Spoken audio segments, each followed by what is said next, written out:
What's this thing? Ready?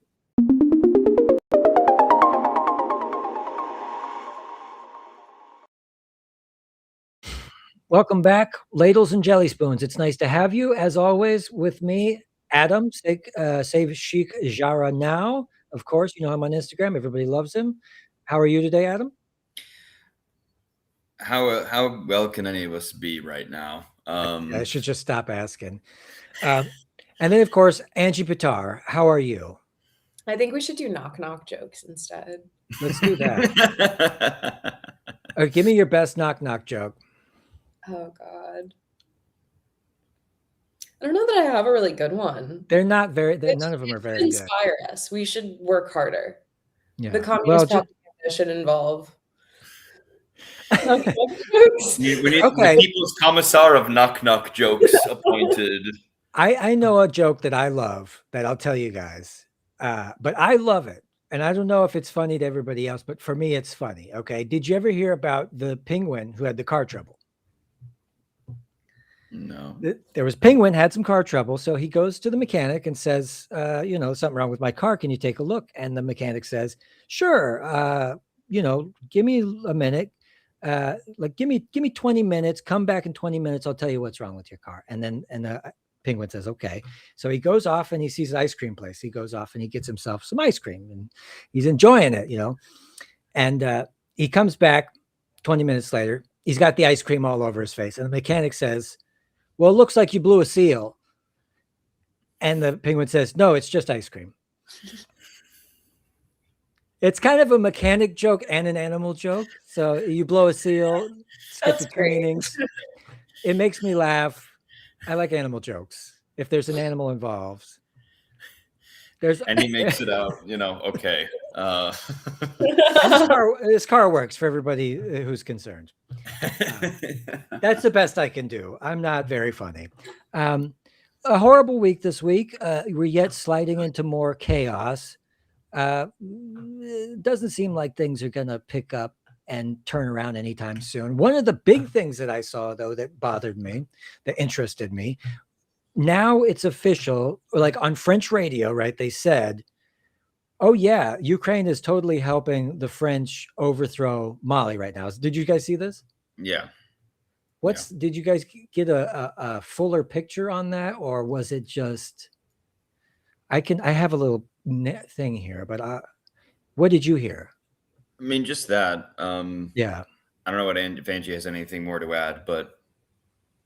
I mean, I, in perpetuity, find it very funny when Ukraine is supporting anyone in any endeavor, given that Ukraine's capacity is effectively that of like 3 guys in a slingshot without US help, like without the intervention of NATO. I don't know.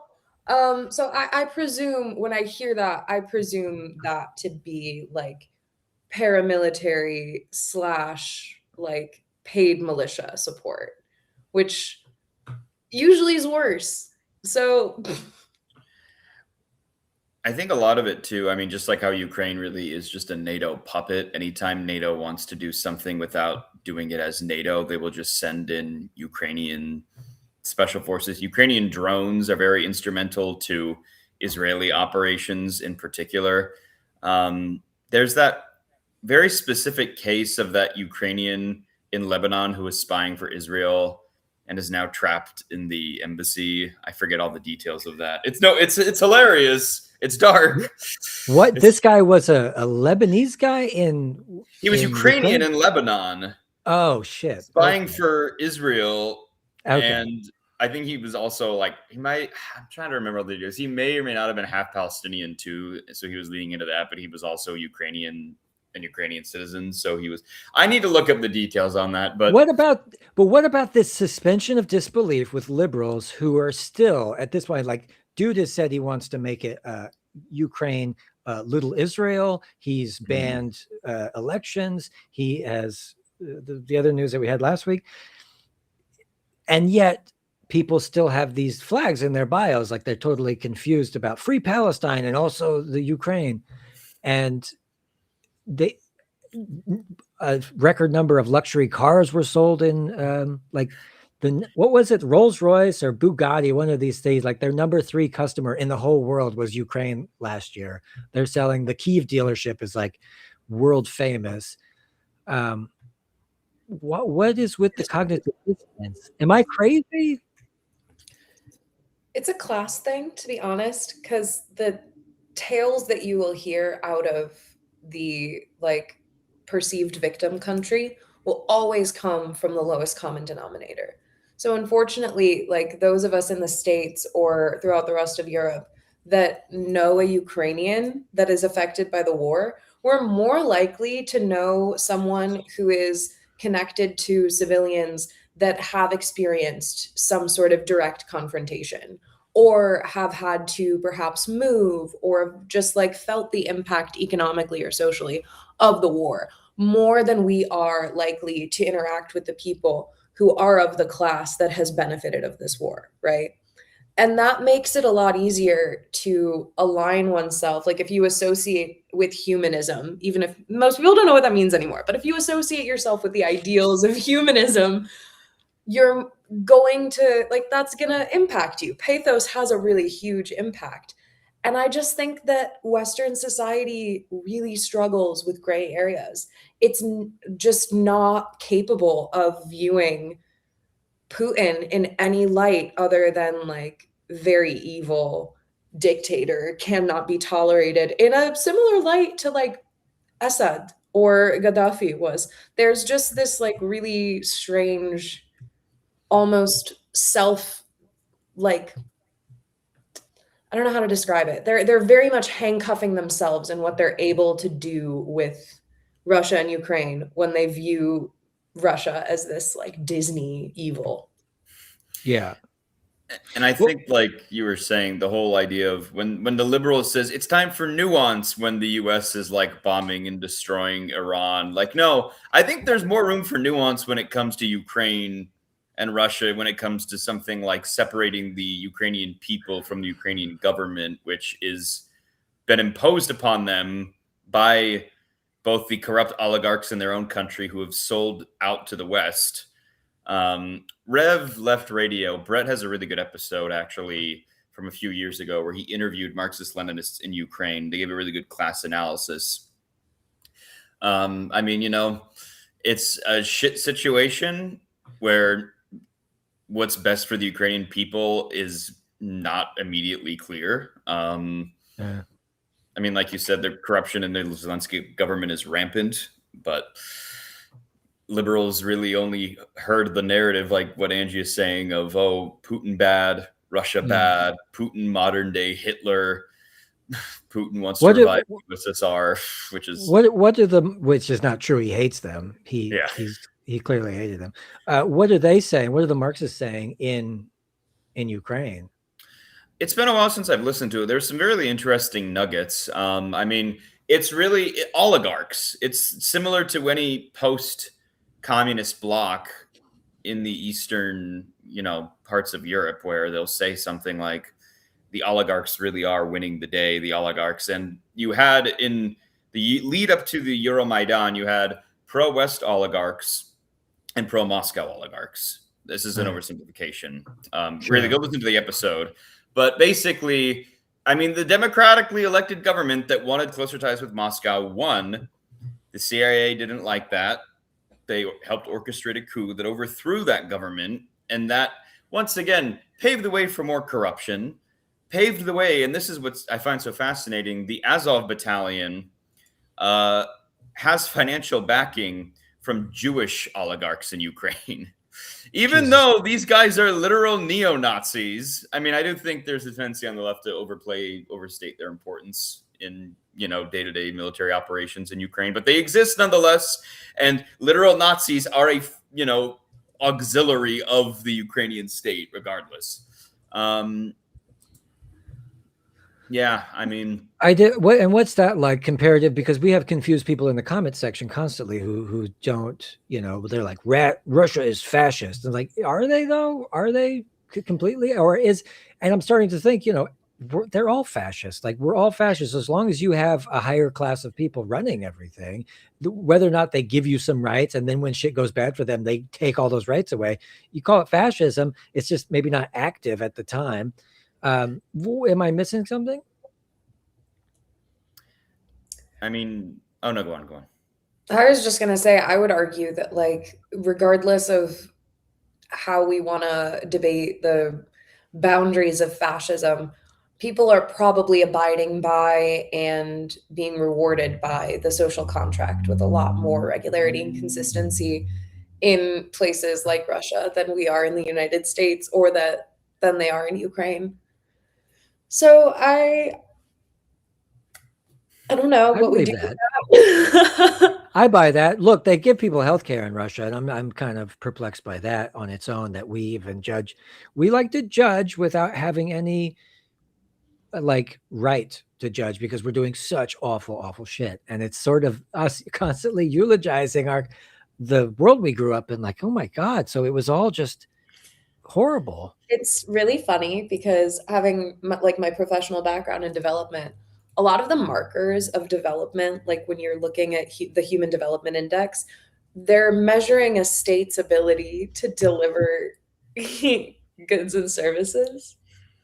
And can you imagine being like Senegal, having the history that Senegal did, or Morocco, or Venezuela, and you're being evaluated on that criteria under any situation that isn't socialism?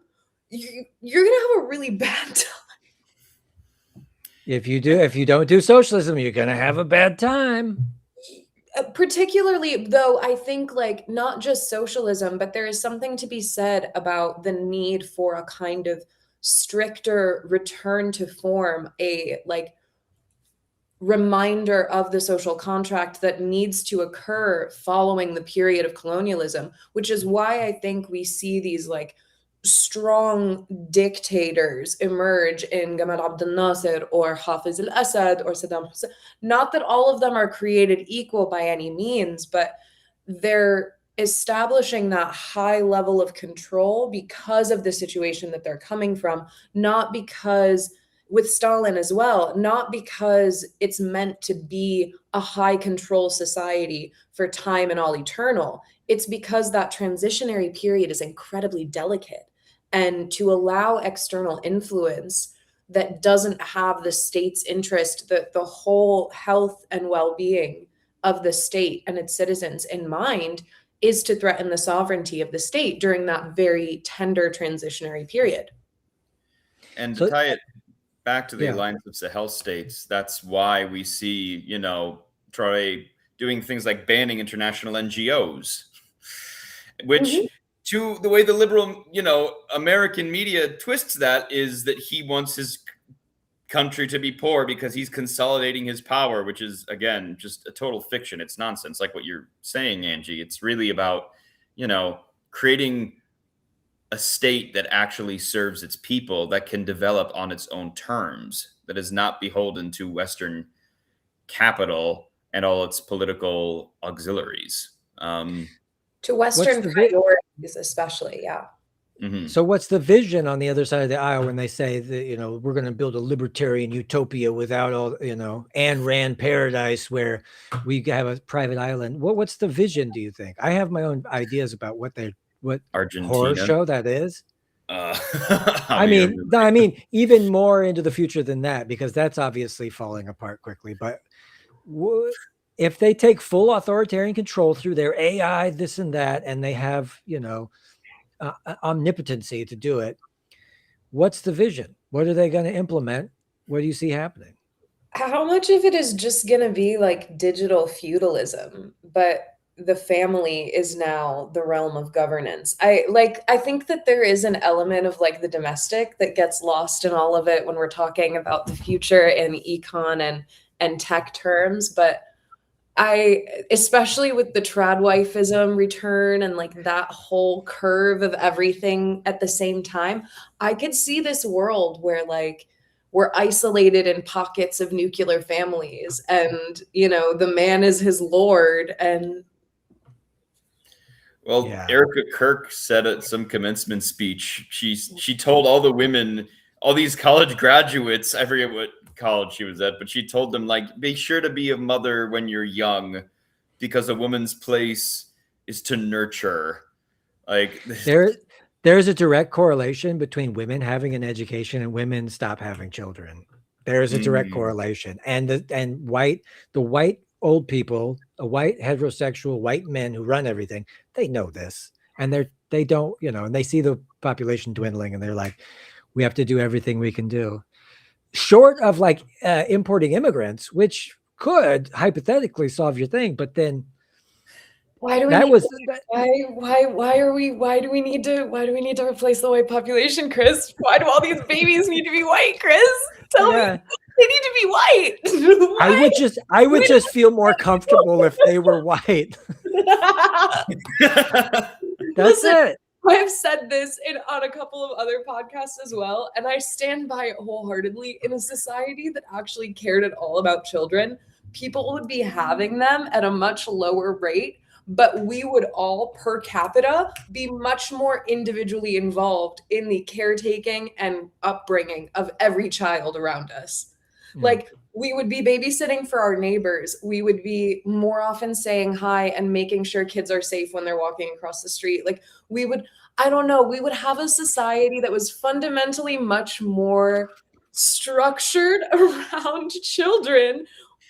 Whereas we live in a society that like has high performing Reddit posts that are like, should they be allowed in doctors' offices? I'm not sure. It feels my pieces. We'll give them guns though. We'll send them, and then if you get shot at school, son, just try to stay under your desk, and we'll Kevlar for kids. God, arm the teachers, arm the children to prevent school shooting. This one's free. That's actually the one thing that they won't do is arm the teachers. Thank you for pointing that out. What does it say? Because you've never seen Ronald McDonald sing the national. Oh Lord, this is the most American thing I've ever seen in my life. This was like this week. I can hardly deal with a baby dog getting into shit. But here's my question though: is when we talk about like these techno robber barons, what does it serve for them to be so fixated on like the reconstruction of like the myth of the nuclear family? Like, why is it they want to revert back to women being in a subservient role? Like, I just don't, at a time when our jobs and our livelihoods are already being dismantled, where does the logic of having women become trad wives? Like, I think it's cognitive dissonance anyway. They want to go back to the 50s, but the 50s were a time when labor actually had considerable more power than they do today. And so they're kind of confused about what they really want. And beneath the surface is just mental illness. Is somebody with the proclivity to accumulate power just for power's sake, because it's the one metric that you can feel good about as you get older and wrinklier and stuff. And Peter Thiel is trying to reverse the aging process. And that goes in line with this scramble for stability or power in because these are unstable individuals who aren't easily satiated. I'm easily satisfied. If you give me some weed and some fucking tunes and some, I'll be okay. I'm not going to go and disenfranchise a bunch of people so that I can get a little bit more because I need a boat. I need a boat and to go fast. That's not my style. So, but they need it, right? They are obsessed with control, power. And I did this thing a while back that was like a study on billionaires, which people hated it, right? Because they said, I don't want to psychoanalyze these pieces of shit. And I said, well, they all come from broken homes. A lot of them lose their dads, or were divorced, or they were raised by stepdads or something like this. And I was just pointing out that there's a pattern here. And people are like, I don't give a fuck if they come from a broken home. Fuck them. I'm like, okay, well, I'm just trying to point out maybe this is why they're the way they are. And this, maybe we can find the Achilles heel of the whole thing. What do you think? It sort of reminds me of how Tucker Carlson always talks. I mean, he doesn't talk about it, but how his wife, or how his mom his mom left their family to go live on a hippie commune. Oh, right. Yeah. But he insists that that wasn't at all formative to his political development. That reminded me of Ned Flanders when he has this awakening where he's like, and I hate my parents, fucking beatniks. Dude, he just, there's something in him where he was just driving against the left. And now it's totally unpragmatic to be not left. Like every practical person is left. Or to not even to be left, but to punch left. Like, I think he espouses right-wing positions from a left-wing posture. Like he and MTJ both, like they attack people like Trump from the left for being pedophiles and being, imperialist warmongers. But what they really want to do is just shore up more right-wing power at home. Yeah. I think that kind of on your point, Adam, about women, though, there's on like the return of the trad wife, it's like we forget we're removed now kind of from a society that is so focused on race because we're so scared of dying from so many other things that like the cops are, for many of us, not so high on the list. Like ICE has sort of taken up the space that I feel like anti-police sentiment had 3 or 4 years ago. We're not having the same conversations around how the control of women and the control of reproduction is like, the control of society is predicated upon that.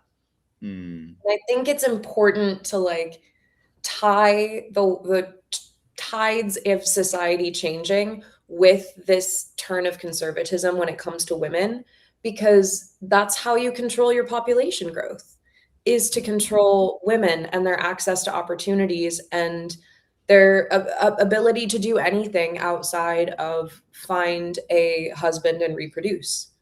And if you're encouraging women to truly like do that early because we need mothers and we need kids, like as if they're running out, like I don't know where this kind of urgency comes from. That's the part that I truly don't understand. But it's 100% there to create a population of women that are less literate, in a very literal sense, less literate, less aware of their place in history, be it white women or women of any race, and less aware of their place in like the larger scope of reproductive history, which is like, I can recommend various sources on that. But I think that that's like a very crucial point that can definitely be tied back to almost any conversation that we have, is like the men really are doing what they want. And there will be women that buy in enough, like Erica Kirk, like Candace Owens, like MTG, who buy in enough, like AOC, to get a seat at the table and manage to kind of like get their word in. But their word is only as good as like the man letting them have the seat. And ultimately, like they're in line for the same fate as the rest of us. Yeah. And that's the other thing, is the demographic movements that try to sweep up the other half of the demographic and shit that they don't want to do. I'm not interested in. And I wonder what percentage of the women who are saying, oh, I'll just put on the high heels and get on my knees and do whatever what percentage do you think are the women? Because I find, well, maybe I surround myself with intelligent, smart women, but is there a lot of trad wife stuff happening? Is that a big slew of the population? I don't know how to truly impress upon you guys how hard it is to be a girl of like 16 to 19.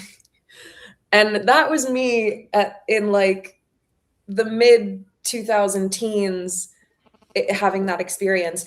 I cannot imagine being 16, 17, 18, 19 years old as a woman trying to like figure out who I am and what my place is in this world, in the landscape that we have today. Like that is horrifying. I don't know who my role models would be. I don't know who I would look to.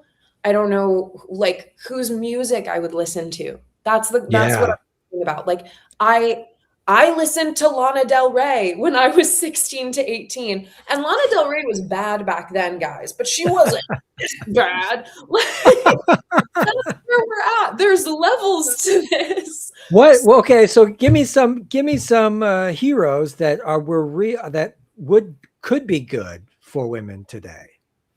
Who would you say?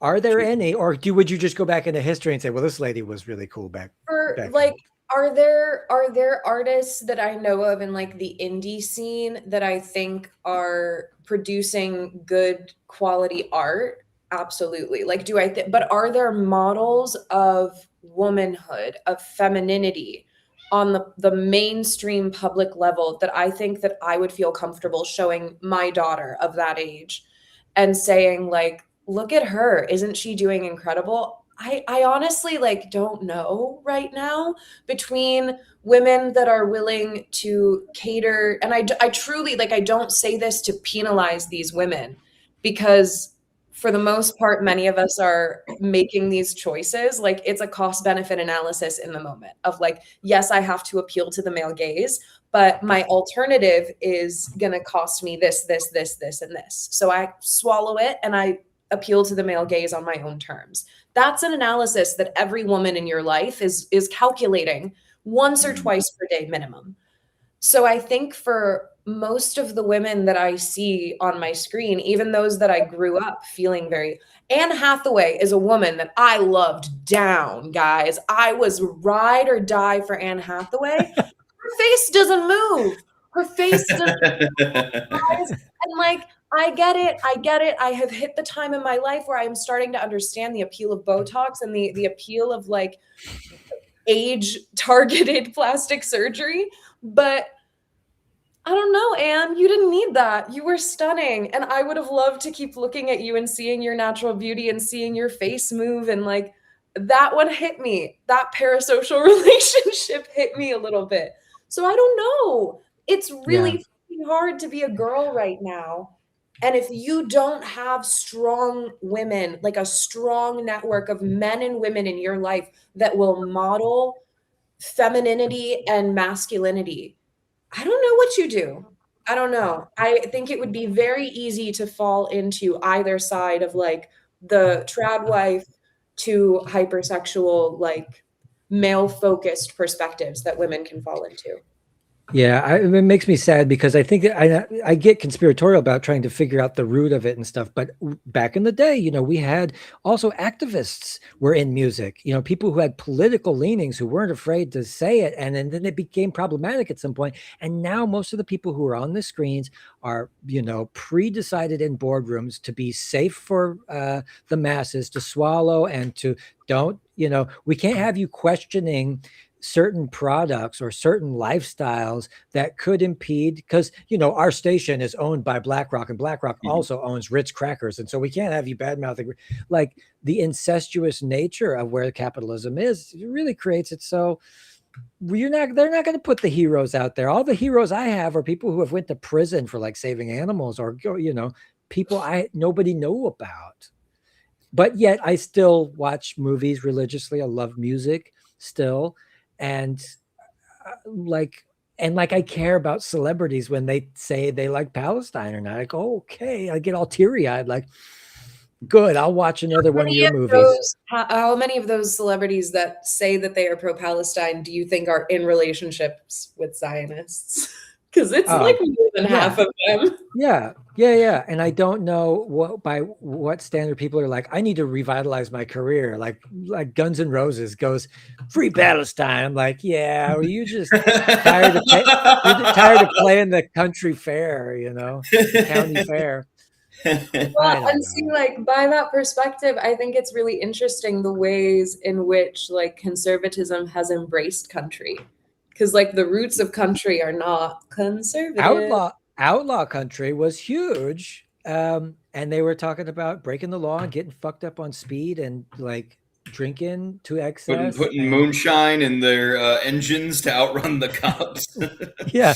in Dunbar Hills. That's real shit. Yeah. And yet they've co-opted it to be, patriotic, because it's like they've cut out their demographic. They go for the stupid, rural, uneducated people, and they need to slice out that culture and isolate it. And they did what? They did the same thing with rap culture. They're like all these Jewish, yeah, all these Jewish record producers go, yeah, let you keep rapping about how horrible and violent it is in the ghetto. We'll distribute that music to suburban white kids everywhere. It'll upset the parents, and it'll be a big controversy, and we'll make millions, and it'll also pave the way for, what was it? Mass incarceration, So years ago, this was almost 10 years ago now, I was on the train from Detroit to Chicago, and it was just a commuter train. So, people were just, it was full day. So everyone was just coming up and sitting next to whoever. And I talked to this woman who was working on a documentary about the music industry. And in her findings, she uncovered a link between people who are on the boards for private prisons and people who are on the boards for record labels. Oh, yeah. And she was told by the people she was interviewing, like, do not include that in the documentary. If you do, you will be sued. It is seriously dangerous for you. Whatever you do not say that. Again, this is just one, fleeting interaction I had on a commuter train nearly a decade ago. I can't verify it. But... Well, there was a fella by the name of Crazy Bone. Okay. He was from the group Bone Thugs and Harmony, which was a rap group when I was growing up. They were pretty cool. I liked it. And the guy had an interview on a podcast where he said, yeah, straight up, he said, we want you to rap about in a certain way, and the record should sound a certain way. And then he came to find out that the person had investments into private prison, that these were related. Well, like, you don't need a full-fledged conspiracy when interests converge. That's what George Carlin said anyway. Yeah. I mean, it all goes back to the post you made today. There is a booming industry. It's, what did Malcolm X say? The U.S. is a nation of prisons, or a prison of nations. A prison of nations was what he said. Sorry. But, the carceral state when it comes to the U.S. is something that is never touched upon in American discourse, because, no, it's the Soviets and the Chinese and the Iranians. They imprison everybody. They summarily execute everybody. The poor journalist, the poor Chinese journalist who went and tried to get footage of the concentration camps in China is now unfortunately detained by ICE. No, stop. I'm not gonna laugh. Don't laugh at that. I'm not gonna laugh at that. No, that's horrible. It's really bad. Really bad. It's just the irony, Adam. It's only the irony that we're laughing at.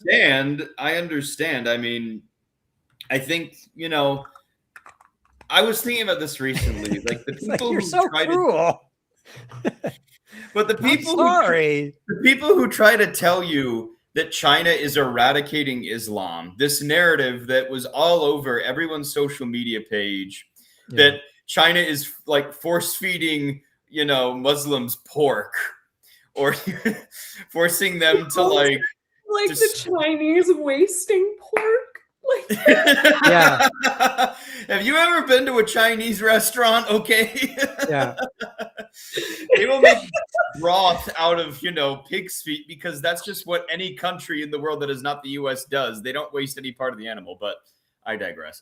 Like, the people, and this comes from like a very specific Wahhabi linked interest group in the U.S. specifically, that want you to think that not only is Assad oppressing Sunnis for being Sunnis, China is oppressing Sunnis for being Sunnis. The missing piece from both of those things is the Western-linked terror network that exists to overthrow those governments. Like the Uyghurs in China. The Uyghurs somehow end up in Syria, but don't pay attention to that. Don't think about that. Right. Don't think about that. Really? No. Really? Yeah. Wow. It's a huge problem, actually. Like, massive. They don't know what to do with them right now. They were talking about giving them citizenship when Jolani first took over. And we were like, hey, women can't give citizenship to their kids. Can we just, what? I have a Christian. I only laugh because it doesn't make sense to me. That's all. I have a Christian friend whose family is back in Syria, and she said that, like, they distinctly said at the time she didn't have any concept of what a Uyghur was, but she said, like, my village was overrun by all these like Chinese terrorists, and I don't know like where they came from or why they're here. Oh my God. And it really is that someone in the comments just said Xinjiang is doing better than the Rust Belt. Unironically, yes. Yeah. Unironically, and like by leaps and bounds, it's not a close competition. Yeah. And It's this is not. the thing, like China also instituted one of the most humane de-radicalization programs in the world with these young men who were being radicalized and put into this, what basically amounted to an Al-Qaeda and ISIS terror, indoctrination. They gave them vocational training and terrorist attacks went down. And this is not the propaganda of Beijing, by the way. This is coming from official United Nations reports. This is coming from that famed, disgraced pedophile apologist and anti-communist Noam Chomsky, who hates China. All of these tactics are like what scholars in terrorology and radicalism studies throughout the West will tell you are the strategies of de-radicalization. Like vocational, because the strategies, the main strategies of recruiting for terrorist cells is poverty. Like point blank, if you had to isolate one thing that allows violent non-state armed groups to recruit individual members, it's poverty, because people have less to lose than they have to gain. And if this group is able to promise them a minimal salary and perhaps the ability to bear arms, they factor it in their head, okay, I can work my way up. Maybe if things work out for us, I end up in a better position than I am now. Better off joining them than I am just like sitting and starving the way I am now. Boom. Same thing when it comes to low employment rates. So truly just like forming community networks and then reintegrating those networks with networks of the state so that these communities aren't being disrupted. They're not being like colonized with native Chinese people or forced to be displaced to other places. Like they're not, like relocating people and breaking up ethnic groups. They're providing services in order to delegitimize terror cells and create more alternatives so that is a less appealing option. It's a genocide by learning, The more you know, the more you grow. Poverty, you nailed it. Did I hit it on the head? I'm taking that and using it. Make it a bumper sticker. I'm getting it tattooed. The genocide of learning. Yeah, it is. Genocide of learning. What was that one like weirdo on Twitter years ago who said like the communists, my grandfather stood up to the communists by refusing to learn to read when they tried to they mandated literacy in his village. So like the cave, Plato's cave. Some people don't want to leave, and we need to recognize like you can't save them all. The mantra of 2026 is we can't save them all. Now's a good time to crack open your Mao on his whole essay on the correct handling of contradictions amongst the people. But Angie, you brought up something that makes me curious, because when you talk about poverty being one of the main drivers of, like radicalized terror networks, you make me wonder, has there ever been any studies done that mapped out the way militias in the US, in the rural Rust Belt of the US, managed to recruit people? Because this is on my mind. I was listening to Mike Duncan today. He did a great interview with American Friction. And he said that he's convinced that if Hillary Clinton had lost the popular vote but won the electoral vote in 2016, there would have been a mass uprising amongst these far-right militias that were preparing to contest the election. And I mean, I feel like we mentioned, these networks have been subsumed into the state now. Like the Proud Boys have just been funneled into ICE and DHS. But I do wonder, has there ever been a study done that links the de-development of, middle America with the proliferation of these militia networks? Not that the KKK or all these, racist militant groups have, So I will say off the top of my head, I know that there has been work done that looks at the deunionization of Appalachia and the Rust Belt generally, and the connection that that has with more broad right-wing swings in sentiment. Now, I did a quick search. I haven't kind of restricted for time.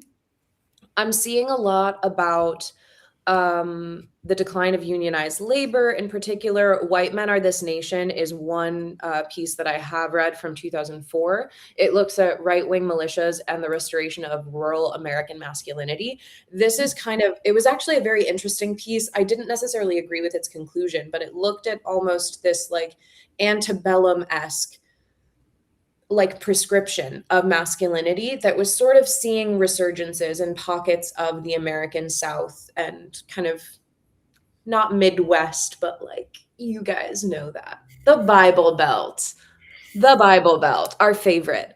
So that was an interesting piece. Rust Belt Despair is, I believe, a book from 2018 that I never read, but was a very interesting look from recollection.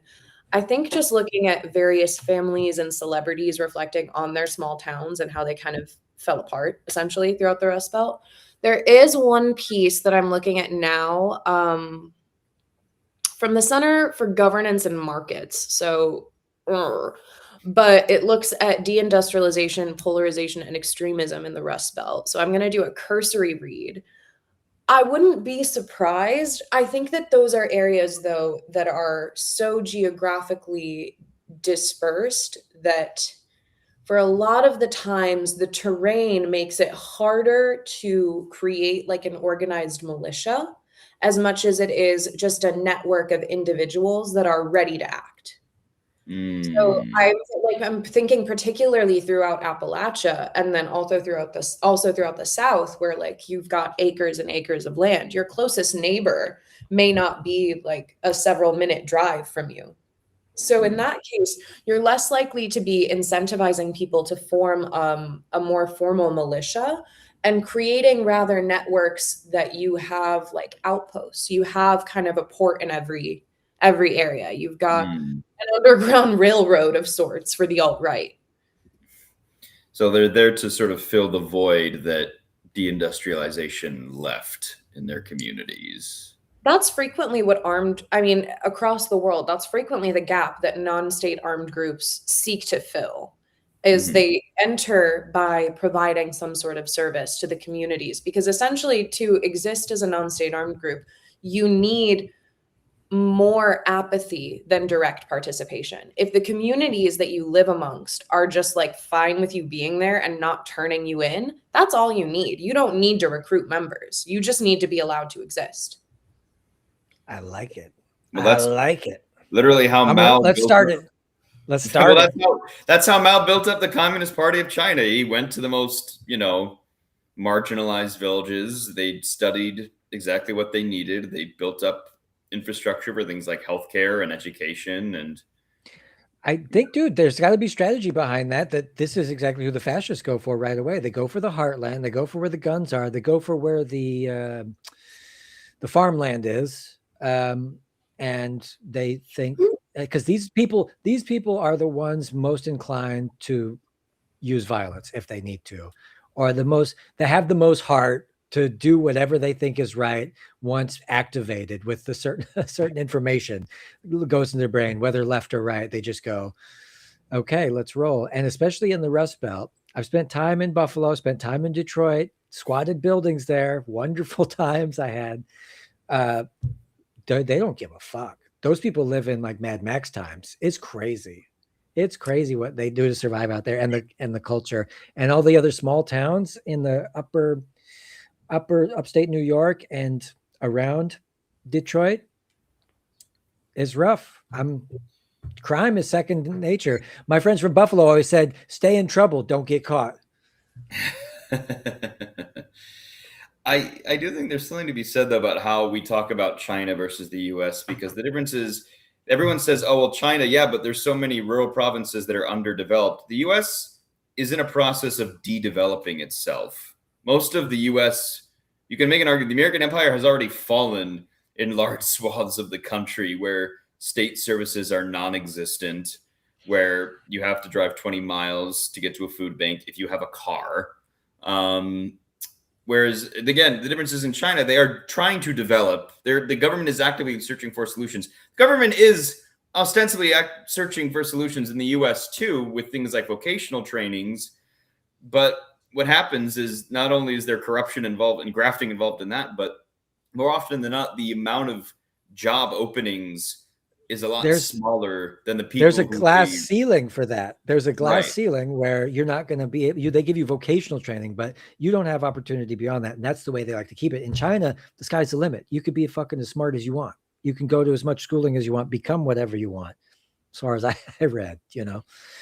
Yeah. I think ultimately it's important to also know that like industrialization isn't a net neutral term. Like the goals and the means and ends of industrialization in the US are very different than that of China. So the US's aim in industrializing has always been to like monopolize markets. And then once we've monopolized the market, figure out what's the most cost efficient way to maintain that monopoly while cutting costs at every possible opportunity. That's how the American like profit system operates.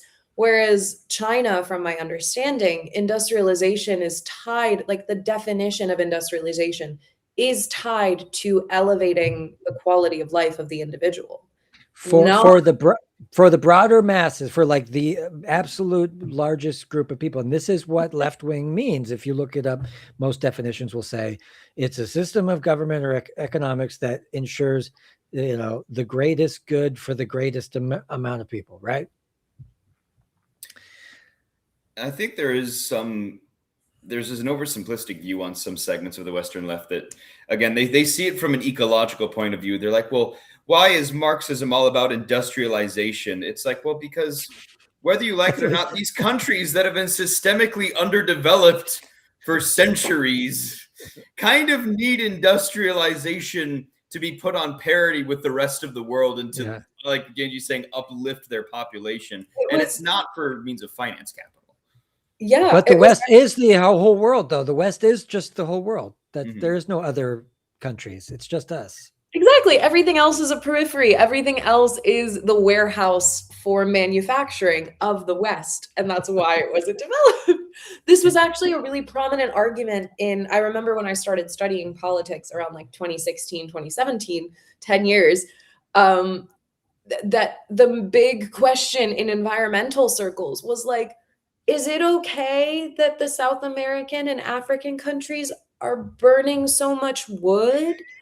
And any historian with half a brain was like, hey guys, what were you burning? Like, what were you burning at this point in your society's development? Truly, but these were the kinds of, and if you look at like the past several COPs, they are the onus of environmental regulation is heavily put on the underdeveloped nations of the world in terms of like, stop dropping things in your water. Why would you do that? Stop doing that. And it's like, this is our only puddle, sir. We don't have any other water. Thanks. So there's a real dysregulation, I think, in terms of what we understand is necessary for a country to just like reach the point of historical maturity that we are at across the world.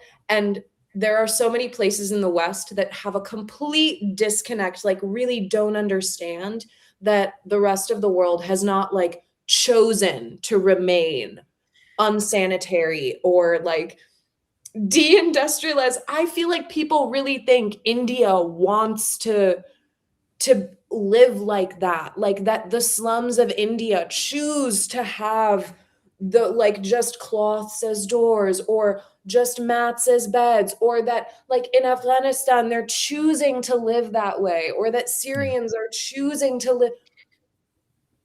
This is one of the most common things. One of the most common things I see from people who like boomers from America that don't know anything. They really just make the assumption that these people must be retarded and that they're much, much smarter. And that's it. Well, they sit on the floor to eat. Like, that's even a cultural thing. Like, it is embedded into us to automatically assume that what they're doing there, the faults of Africa are because they just can't do things right. And saying nothing about all the overtimes they've overthrown the government. So we can't exist in a nuanced position where we go, it's actually quite messy. And you can't just say, well, yeah, look at them. They got plastics in their river. You go over there and say, make my t-shirts at gunpoint. And then you point at them and be like, look at these monkeys. All they can do is make t-shirts. And also, how many microplastics are there in the US too? I think that's the other, like, the baseline for American comparisons of the rest of the world is really just the wealthiest, whitest communities in the country. Whereas the minute you go to like a brown neighborhood in LA, for example, there's a lot of pollution and industrial waste that is methodically, reallocated to those neighborhoods. And there you see health outcomes that are frankly even worse than, say, what Cuba has. And that's because, again, we are living, it's like literally uneven and combined development within the country, within the United States too. Yeah. But then it's poverty too. Poverty will make you not give a fuck. And I've been poor and I know what it feels like to be like, I don't give a fuck. I'm throwing this bag in the river. I don't care. I don't have time for this. I'm stressed enough, and this is true. And then as long as this poverty is imposed on us and we don't have systemic, like she said, the social contract, we don't have the social contract to say, hey, let's not do that. Let's make sure that somebody's going to clean this up and then give these people programs and then give these people mobility. And then you'd solve so many things all at once, right? You'd solve all the ecological crisis and the economic crisis and the poverty. Homeless people are such a blight. If you don't want them pooping in cardboard boxes on the subway, do something with them. I've pooped in public. Fuck that. When I was homeless, all the bathrooms were off limits. They wouldn't let you go to the fucking bathroom anywhere in San Francisco. It was, and so you just go wherever. And then everything smells like urine. It's a vicious cycle that never ends. Yeah. But homelessness is also a policy choice. Like, nobody needs to be homeless. All it would take, which is why, again, when we look to a state like East Germany, for example, which was not without its faults, but there was no homelessness in East Germany, in the DDR. Sure. These are decisions that are being made specifically because rent extraction and speculation on housing is valued more in places like the United States than. I found it interesting in the DDR or whatever. They had lots of good stuff in their constitution that was supposed to be for the communists, but they still had environmental regulations saying that they couldn't ruin their thing, but they totally did. And they had this massive ecological pollution problem that they admitted way more than they said, and they misreported all this stuff, and it was bad. But then again, they weren't trying to give them the best form of socialism after these German motherfuckers tried to kill them all. But yeah, Well, but also the DDR, again, we have to remember, like what Angie's saying, we need to study this. I'm not excusing, I don't know the details, I'm not excusing anything, but we do need to look at the specific historical material conditions. The DDR was very intentionally sort of allotted the least amount of arable and resource-rich land it had. Germany, like West Germany. It's mostly swampy on the east and flat and not, it's not as rich in minerals and everything like this as the West was. It's the equivalent of someone declaring the People's Republic of Louisiana. And there's some places that are really bad. I will say there is something to be said about the lack of individual roots to a location and the individual's willingness to pollute generally. I think that Western society is so transient in the sense that you don't really feel a connection to the place where you were born and raised in the way that we often do in the East. There's not often a desire to leave the the village. Like if you have a home in your village, you are keeping that home until you die and visiting it pretty much once a year, if not having regular time in it. If you have a home in your city, like that's your city. You know, you might live other places for periods, but that's your city. So you have a stronger, you build a relationship by nature of just like, I'm gonna be here and it matters to me what it's like. There is a caretaker relationship with the environment that I don't think we develop even in our best like tree hugger phases. No matter how much you try to push environmentalism from like that aesthetic of like, we love the earth and the earth is your mama and like yada yada yada. I don't think Yeah. that replaces that kind of mindset of like, I am responsible for the place that I live in the same way that I would be responsible for like an elder I am caring for. I went through the same thing because I had to like deprogram myself from this because I grew up hot dogs, potato chips, America, going to the mall, all the stuff. And to even come into contact with nature and start to understand it, then I would just buy products that said they had like green leaves on it. And I felt special, like, oh yeah, I'm so granola, I'm fucking great. And the And in rainforest reality, I was Alliance sticker. yeah. Oh, we give a little money to chimps in the rainforest or something, you know, like something to make you feel good. Chimps aren't even in the rainforest. It's like, well, I'll buy it anyway. The vast parking lots. There's this scene in the end of this movie called Sin Nombre, and it's about Honduran refugees who come from Central America. They make this arduous journey on freight trains, and they make it. And finally, at the end of the movie, spoiler alert, she makes it to America, and just the last scene is just the vast parking lots of America, the beautiful, vast, you know, what we've turned this thing into. And when I was growing up, I lived in this shitty town. I lived in Denver, but I also lived in this Grand Junction. It was this shitty desert town. And on a Friday night, there's nothing to do but to take your car and go to the Kmart parking lot and just sit there. And that's what the teenagers did. They sat in the and so there's this disconnection. There's the parking lots and the fast food joints, and this is our culture. We can't do any better. So why would we expect that would become like a foraging culture that remembered how to pick mushrooms off trees and eat them? The elimination of third spaces was like very much a policy choice as well in the United States. The integration of third spaces being spaces where an individual can socialize and exist publicly without having to spend money. So the first space is intended to be the private space, the scope of the home, or, you know, the realm where the individual is typically at work, the private. The second space is anywhere where you're engaging in consumerism, and not necessarily consumerism, but in the economy. You are like identifiable, you are making a money trail. There is receipt evidence of your existence. And then third spaces are areas like parks, like sitting cafes. I don't know if those exist in the West. Like in other places in the world, there are cafes where you're not like going and forced to order something. You can just sit. You can bring your stuff and like have a place to sit, social. Like there were all of the libraries. Libraries. Bro, I can't. Space is totally a huge, and the youth are 100% the first to suffer. It's so funny you say that, Angie, because like here in LA, Glendale has the highest Armenian population outside of the capital of Armenia. And I thought you were going to say outside of Beirut, and I was going to laugh really hard. Beirut, Moscow, I mean, take your pick.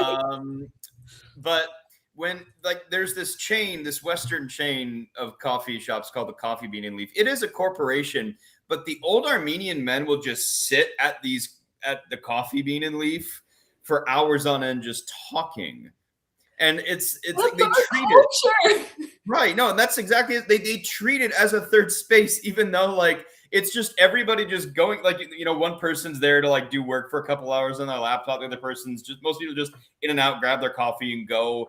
But like these old Armenian men will treat it like a third space. And I think there's something to be said about how, you know, in the US, the benchmarks of our culture are settler colonialism and capitalism.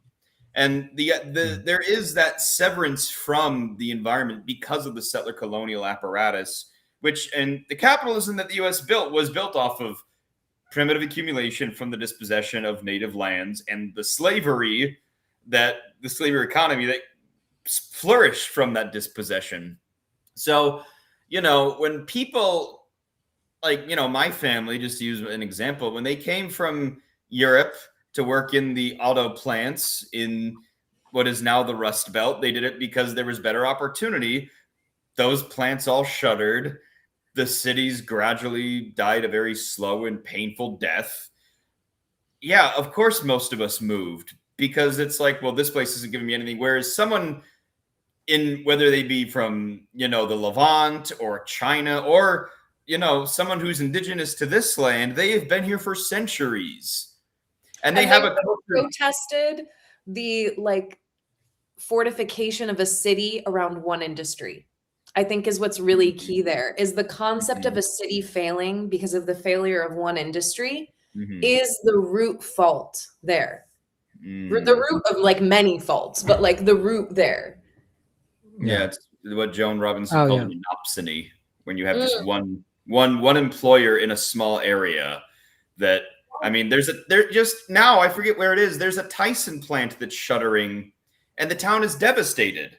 The whole town is going to be picked apart. We talk about no kings, but it's never been about kings, guys. It's been about corporations. This is the equivalent of a king losing his kingdom and all of my serfs are slaves now. I'm sorry, guys. Best of luck. See you from the guillotine. Yeah. Except they're gonna get bailed out these days. They talk about it they keep us focused on one guy. Oh, he's just the problem. We get rid of this guy, then everything's going to be hunky-dory. And this is masterful propaganda. All we need is a Kamala Harris, Pete Buttigieg ticket in 2028. Gavin Newsom's going to fix all your problems. Right. All I need is Gavin Newsom, and then the world will be... I mean, every American really just wants a pre-COVID world again. Isn't he the guy that killed... Isn't he the guy that killed the homeless guy in American Psycho? Christian Bale, wasn't it? Yeah, isn't that Patrick Bateman, the fucking guy? There's a whole, though. Patrick Bateman has become the poster child of the red pill manosphere type of that brand of men, though. we all have our heroes. Literally watch your male children, please, closely. There is a large subsection of the internet that is just so illiterate that they see movies like Fight Club and American Psycho and Joker, and they're like, yeah, that movie's about me. I remember I make it my personal mission. If I'm drunk at a bar, trust I am telling a man that American Psycho was directed by a woman. Trust I'm dropping that little nugget of information. That's true, right? Yeah, absolutely. I think I looked that up and I was like, it's meant to be. How do these men respond when you tell them that, though? What do they... They Google it very often. Do you think the concept of, especially with film, my first ever boyfriend in college yelled at me in public because I said that the plot of Shape of Water was unrealistic. So I'm very accustomed to film bros having strong opinions. Shape of Water being the film, the Soviet era film, where I believe a deaf cleaning lady encounters a merman and discovers she is secretly. I did not like that movie. Sexual relationship with him. But she turns into one at the end of it. And I was like, first of all, just from a logistical, Cold War era US, it's really unlikely she would have had this level of unfettered access to You're not even talking about the fantastical elements. You're just guys, I'm a Jungian. I am not opposed to the mermaid aspect. She was only groped 20 times. It's unrealistic. It would have been lots more in that movie at that time. Yeah, the It's true. concept of the Cold War era US hiring a woman, let alone a disabled one, to do a manual labor job is like, I'm already suspending my disbelief. A white woman She would have specifically. she would have been being- chained to a radiator in a mental asylum if that was the case, and She would have been for the real. ward of her father, or like married off. It's like, and it's fine. She probably would have had a much better life than she would have working the job. But like, I just she lives alone in her apartment that she pays for on this job as a. Actually, you're right. I never thought about that. But your boyfriend yelled at you. Your boyfriend at the time I yelled was at you. yelled at. I was yelled at in public over this, and I was just like, I really like, is this? I like film, but I'm not a fucking dickhead. Jesus Well, Christ. no, And I don't like fantasy movies either. I think of the fantasy movies ridiculous distraction, fucking what do you call it? Bread and circuses. I like heavy-handed political fucking movies. Guillermo Yeah. del Toro, to his credit, he is of the magical realist tradition. Like Pan's Labyrinth is a masterpiece. I was gonna say, Is it good? in a world where we could bring like Ursula Le Guin's work to the screen in a real way, because Ursula Le Guin does a lot of writing about the role of science fiction in theory and in imagining our world, and like the ability to play in fantasy and in science fiction, and how important that is for just world building and imagining policy that is outside of the confines that we know. I think in a world where like our film industry was not becoming more and more like, I don't know, just algorithmic, maybe. Yeah.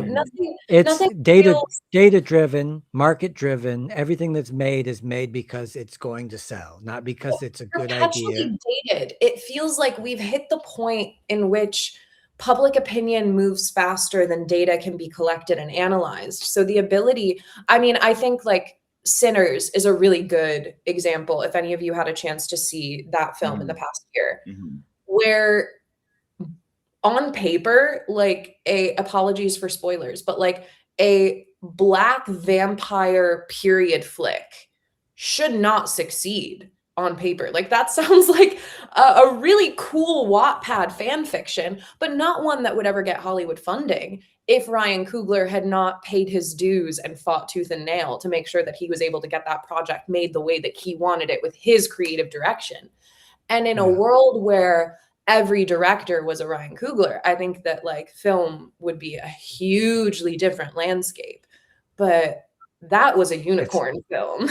Well, I didn't like it. I didn't like the movie. I saw it and I was like, this is silly. I can't watch this. I need to see people in reality, because the Lord of the Rings. You got these people watching Lord of the Rings now, and now their Palantir is named after Lord of the Rings. I don't trust these people with their swords and their goblins and all this stuff. It scares me. I mean, I will say, well, with Tolkien, he also had some questionable, like, imperialist politics that we can get into. Star Wars is the ultimate metaphor for resistance and rebellion, and I grew up with it, and I can get behind it. But May the 4th is a bigger deal to me than my birthday, but I digress. But we should be clear. We should be clear that Ryan Coogler was only able to make Sinners because, like, he paid his dues. Like you're saying, he made Black Panther 1 and 2. Like the studio, if he had not proven himself as the most commercially successful Black director, he would never have been able to make a movie that, frankly, was so original and so bold as Sinners. And so rich in cultural connectivity across like Black America, sure, but the diaspora, the Irish diaspora, the Chinese diaspora, like to be able to incorporate all of these really specific moments of intersecting history that applied to the material conditions of that time. I have critiques of that movie and of the particularly like, I don't know, like not necessarily Fence City, but the way that it ends, the proposal that it ends on. I have critiques of that, but I think that in terms of what we've been able to see of Marxist depictions on screen, there has never been a more apt like allegory for the capitalist than the vampire. And to put Mm. it in the context where the vampire is also the colonized is so important, because that is the context we haven't interrogated yet. So you're telling me I have to rewatch it and actually finish it this time. I think that you should. I think that you should rewatch it. Yes. All Like right. Angie's saying, the third act is where it falls apart for me. The third act feels like it's a Marvel movie, both in terms of its conclusion and its resolution. That's what I was afraid of. That's what I looked at. I was like, this is Listen, mainstream You'll tripe. talk to me afterwards, and I can walk All you right. through all of like my little symbolic film nerd theories with it. I 'Cause trust you. I do like think you. that like I think that Coogler was restrained with his creation and like his presentation of this film. I think that in a world where he was not at the helm of studios, it would have been probably, I know she's mom, it would have been much more explicit. But I think that the ending was a great like self-insert moment for Coogler. It felt like he was able to speak directly to his audience and articulate something about his truth and his place in an industry that ultimately is using his talent. Did anybody see Send Help? Yes, I watched that this past week, and it was so good. This You would for like me, it, Angie. this blew it away because, and I can't spoil it, but like the end, she basically breaks the fourth wall and like winks at the camera and gives some very on point fucking political advice. You know what I'm talking about? Yes. Well, the whole thing is just one big skewering of, white collar corporate culture. And this culture. Did you ever see Triangle of Sadness? No, I've seen clips. I need to see it. It's on the Criterion collection. My God, this is beyond. This is all capitalist critique and Woody Harrelson arguing about Marxism and capitalism with a Russian oligarch. I've seen that scene. Yeah, dude, this whole movie is incredible. So and it's realistic too. As someone who's like for a time had a career in the industry, like I want to be clear that what's happened to Hollywood is also what's happened to every industry in the US, which is it is deindustrialized completely. And a large part of that, because our entertainment is algorithmically driven, fewer movies are being made because no one's going to movie theaters, because everyone's watching TikTok, and because every studio flooded the streaming platforms that they built trying to beat Netflix at their own game. They operated on deficits so that they could attract people. Like everyone thought, everyone will pay for, like Universal thought that everyone would pay for Peacock to watch every episode of The Office. That didn't happen. I had a friend who was going to work on it was a $200 million budgeted project. It was a series based off of Field of Dreams, the Kevin Costner movie. Because Universal was just mining all of its IPs, going, what can we make a series out of? Dude, they'll do anything but pay a writer, guys. They will do anything. Pay a goddamn writer. Can we replace the actor with AI? Because we'll do that next. Yeah, that's coming next. The thing is, so here's the thing: there's a lot of hype from executives that actors will be AI, but there's no actual, like every promise that AI has, there's no real capacity that's proven that it can actually do that. Like that woman who created that AI actress said that agencies were lining up to sign her. She was the only one saying that. No agency was actually going to sign her. I don't think for close-ups, but for doing in between scenes, in between shots, instead of green screening something where it's like a tracking shot where it's just like a little person out the thing, they could easily do that. What it's already come up to is that they're going to try to like retain the image of individuals.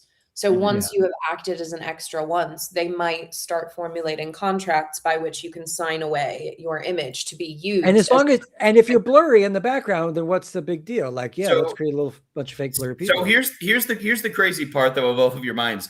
They've been doing that since before AI.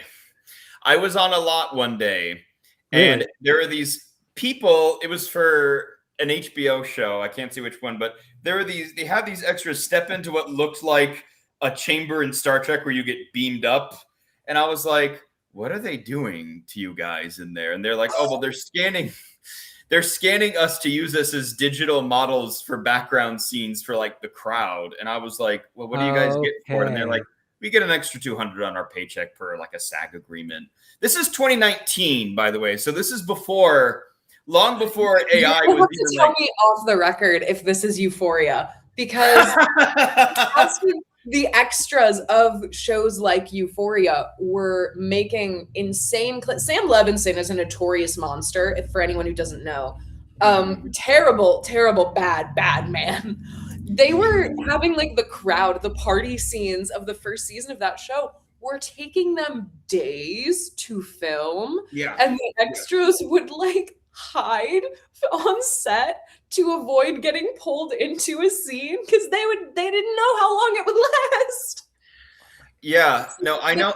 Doing that instead of just I'll pay to have my image digitally inserted at that rate. Like, I think, I think the budget for Euphoria was already too high because of all the stars who are demanding more. I know people who worked on Euphoria as not as background, but as, PAs and what have you, and COVID PAs when that was still a thing. Whoa. And they actually said that same thing. Sam Levinson never knew what he wanted. So he would just like lock himself in his trailer for like 17 hours at a time. Mind you, a typical day on a film set can last anywhere from 12 to 16 hours. I think the longest he was in there one time was like 8. So everyone was just sitting around there waiting. And for those of you who think it's fun to just sit around and do nothing to make money, it is not. It is one of the worst things you can do. Like at a point, you're like, I just want to go home or be on a useful. Film set of all places. Like that's not a comfortable environment. No, it's not. Like it's especially if you're in a crowd scene, and especially again if you're doing it during the height of the pandemic, where you have to be monitoring. Costume, if you're in makeup, do y'all remember what the first season of Euphoria looked like? You're like covered in sparkles. Your skin is like shimmer and glitter covered. There's gemstones like taped to your tits, probably. If you're a woman. Like that's me.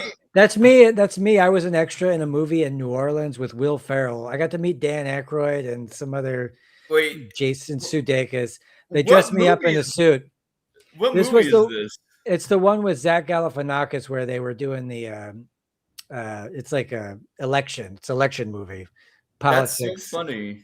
I'm in the last scene. I'm very blurry in the last scene, but I'm there. That's my big Hollywood moment. That's so funny. Right. We have a real screen talent. Chris is the most famous person of all of us. I hit the big time. But also, I will never not hate Euphoria. One, because it's based off of an Israeli show. Yes, quickly. Good job. Oh, you didn't know that? It's based off of teenagers living in the West Bank, Chris. Oh, fuck. Like the Israeli creator is credited as an executive producer on the HBO show, which typically that means he just gets a producer credit. He probably doesn't have any input, but Sam Levinson is only able to do anything because he is Barry Levinson's son. Barry Levinson of the Epstein Files. Please use his full name. Right. Wait, he's in the Epstein Files? So is Woody Allen. We know that. No, I didn't even, you could have told me that with no sources and I would have believed you. They stick together, these guys. They stick together. I didn't know Barry Levinson was but Barry Levinson is an actual talent. He actually has Oscar nominations. Sam Levinson saw The Secret Life of the American Teenager on ABC Family and was like, I'm going to shoot this on film and everybody will think. The Secret Life of the American Teenager like that. Hey, but it's just the art house version. What is so revolutionary about showing high school? Art house version because the art style of the first 2 seasons is also stolen from the artist who had originally developed it and then was actually kicked off of being director of the show by HBO for being too young. Oh, I didn't know it was because she was too young. Interesting. That was why they told her, but then they hired Sam Levinson, so that was not why. They just wanted the name. But why was Sam Levinson the natural choice to replace her? I think that he was the one. I want to say, if my recollection serves, that he is the one who found the concept in the Israeli show and found her art Mm, style and was like, let's mm, put my hands together. And then I imagine he was in HBO's ear to kind of mm. cut her out of the picture at a certain point. But it's heartbreaking. Her name is escaping me at the moment, but she's effectively had to like create an entirely new artistic style because Euphoria completely ripped hers off. This is the way that things work. When you can be an artist and you can have a great idea, but it's not until somebody who has money comes along can take exactly what you're doing, make you disappear, and then or buy you out or whatever, and then allow the Stanford class, the Ivy League corporate, titans of industry take over. And this killed art for me. I was an artist for a long time until I realized there's no fucking point. Well, There's no point. that's why you need to finish Sinners, Chris, because again, like Angie was saying, it is very much a meditation on that. Like the idea of the vampire being, Kevin Feige. I just also have like that movie felt very much like coming from the perspective of a woman who has not, I look very white right now, but that's just because I'm like severely vitamin D deficient. But like from a non-white background, it felt so incredible to see women being cast clearly in like roles where it was like they were whole women and they were engaged. It was just a phenomenal, there was really great character writing and really great acting done on that film that like carried it through all the way to the end. Look, I'll watch. I got it right here on the illegal movie sites. I'm gonna watch it. We're awaiting your essay, 2,000 words. Yes, it needs to be the next HR News Reviews Sinners, the movie that came out over a year ago. A year ago, yeah. I was gonna say a little late there, bud. You want to hear a bone that I do have to pick? Is I love apocalypse movies. I love end of the world style movies, and I always kind of loved World War Z until I started watching it over and over until I realized it's a propaganda film. Did anybody catch this? Did anybody catch this?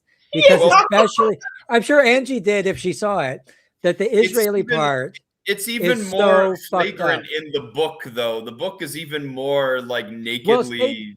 They don't really go to Israel in the book. Yeah. They only go to Israel in the movie. Do you know who wrote it?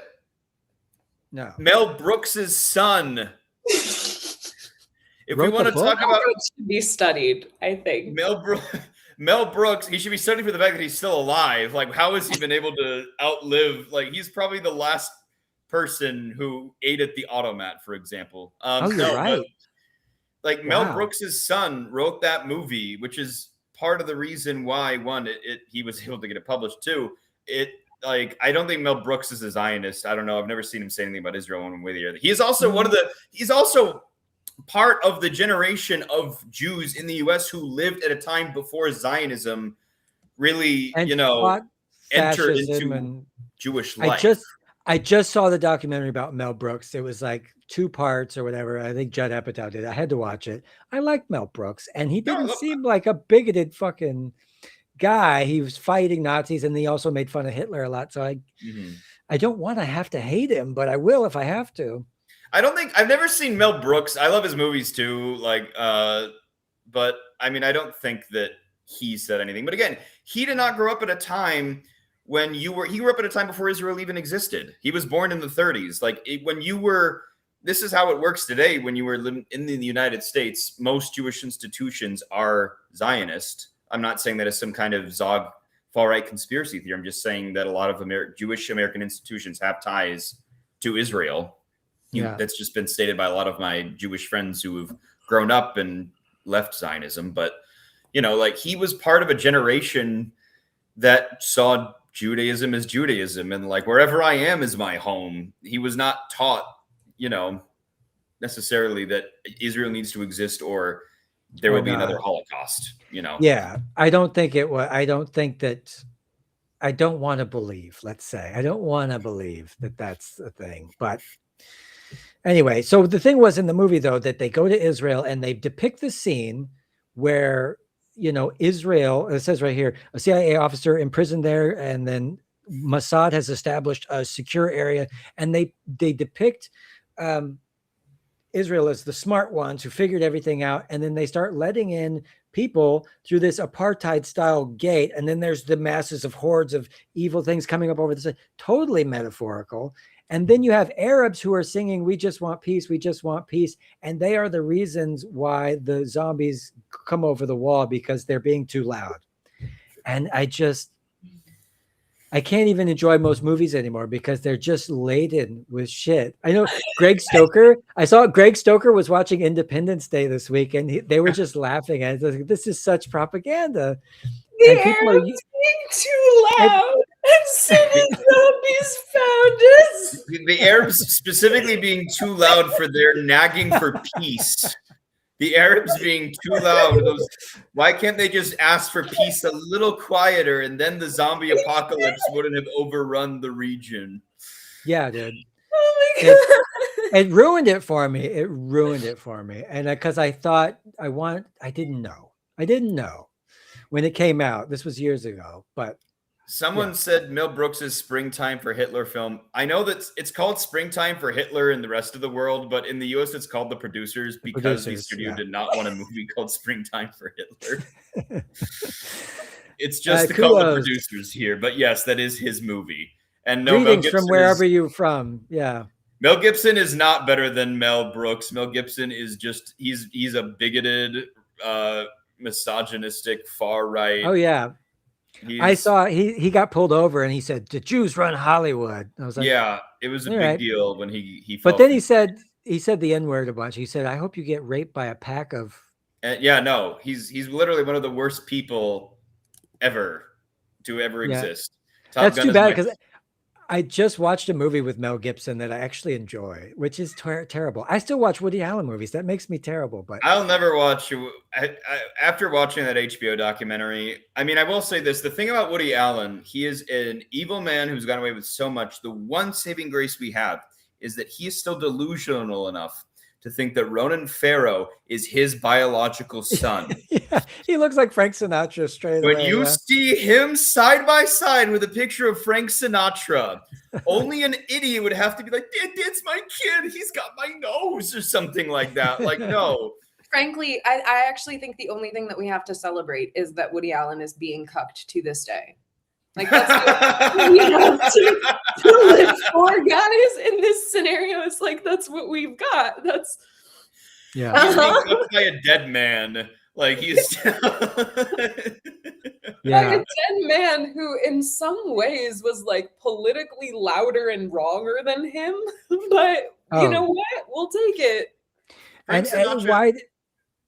why do all these guys have to come with the baggage too? Because then you have what's his name, who did Rosemary's Baby, Polanski, yeah, and he made The Pianist, which is also, I love this fucking movie regardless of who he is. This is a fucking masterpiece of a movie. But I mean, he couldn't accept his Oscar because he would have gone to jail if he had been in the United States. I also like the music of Charles Manson too, so I'm doomed, I think. Well, I mean, again, there's something to be said about how, I mean, Charlie Chaplin married a 16-year-old woman, girl, but we can't, there's no way you can extricate him from the history of film. Like, he was central to the development of Hollywood. We just have to live with nuance. I know we're all Americans, but we have to live with nuance. I know it feels wrong as Americans, but Martin Luther King cheated on his wife. Like, John Lennon beat his wife. All of our big figures have, and I don't say that to like create an equivalence around infidelity and like racism or pedophilia or any. Those are not even remotely. They're not in the same room. They're not in the same house as each other, actually. But we have to divorce with our politics. We have to be able to divorce like the individual and their thoughts from their individual mistakes and their personal indiscretions. And then on an artistic stage, we have to be able to not like separate the art from the artist, but at bare minimum recognize the art of the artist, regardless of the artists. But feel free to love it even more because the person who's making it is a fucking good person. And this is where I'm like, Joaquin Phoenix, I'll watch all your movies. Even when they're bad, I'll watch them. That's my vibe. Yeah. I mean, I could never sit through Napoleon ever again, but that's just Dude, that was so hard. Yeah, but I learned one thing from that movie where they launched the cannonballs onto the ice and the dudes fell through. I was like, okay, that's like a strategy, wartime strategy. That's smart. I like that. I don't think that actually happened though. That's fine, but it's a good idea. If anybody ever attacks me on ice, I'll throw rocks at the ice, break the ice, kill the, yeah. But no, Angie brings up a good, like, I think, again, a comment I made, I think last week, where cultural warfare subsumed American politics for so long because materially speaking, most Americans were doing okay, I think. I'm at the point now where if you give me a think piece about the latest movie, I have a very hard time getting as invested in it as I might have in 2016 because I'm like, our neighbors are being abducted. Yeah. We are launching a war. We are blockading a sovereign nation that is triggering a world recession. Like, that's how out of touch. This is what bothers me too, is that like, I know Sinners is probably more political than I actually realize, but but any movie that comes out today that isn't hitting the nail on the head, isn't preaching the zeitgeist, which we're all feeling. Send Help did it. Triangle of Sadness hit on it. There was this new movie with Ryan Gosling where he's trapped in space. Oh, did you see Project Hail Mary? I like this movie. This was cute, and it sort of hit the nail on the head with what we're feeling. And if you're there's a pattern. They're not doing it. They're not speaking about. They do that on purpose. When Che came out, Benicio del Toro and Steven Soderbergh did this 2-parter, which it's a little boring in parts, but it's beautiful. It's a beautiful thing. There was no press. He got picketed in Miami, and then he went down to Cuba and got a standing ovation. Well, Sean Penn, because I remember he won the award for Best Actor for Milk that year. And I think he said at the SAG Awards, like, Che was a great movie. And I think why this isn't getting recognized. Sean Penn, also terrible person. Right, exactly. Very questionable politics. Don't wait for the perfect person. Don't wait for the perfect person. Yeah, like, again, Mel Gibson, you can't deny his screen presence. He's a horrible human being. He's one of the most vile anti-Semitic pieces of shit ever. Yeah. Who's even worse? I saw him in Dragged Across Concrete just now, and he's good actor, whatever, good movie. But then Vince Vaughn is in it. Vince Vaughn's an even bigger piece of shit. His mother is a hedge fund lady, and he's ultra libertarian. That explains why he's a libertarian. If his mom, he lived very fat and happy off of his mom being like a Wall Street. This is the fucking glass floor I'm talking about. Well, there's a glass ceiling for people like us where we can't get above that. Well, there's a glass floor where rich retards can't do worse. They will never fall down. They're just, like George W. Bush, put him in charge of something, put him in charge of an oil company, have him run it into the ground.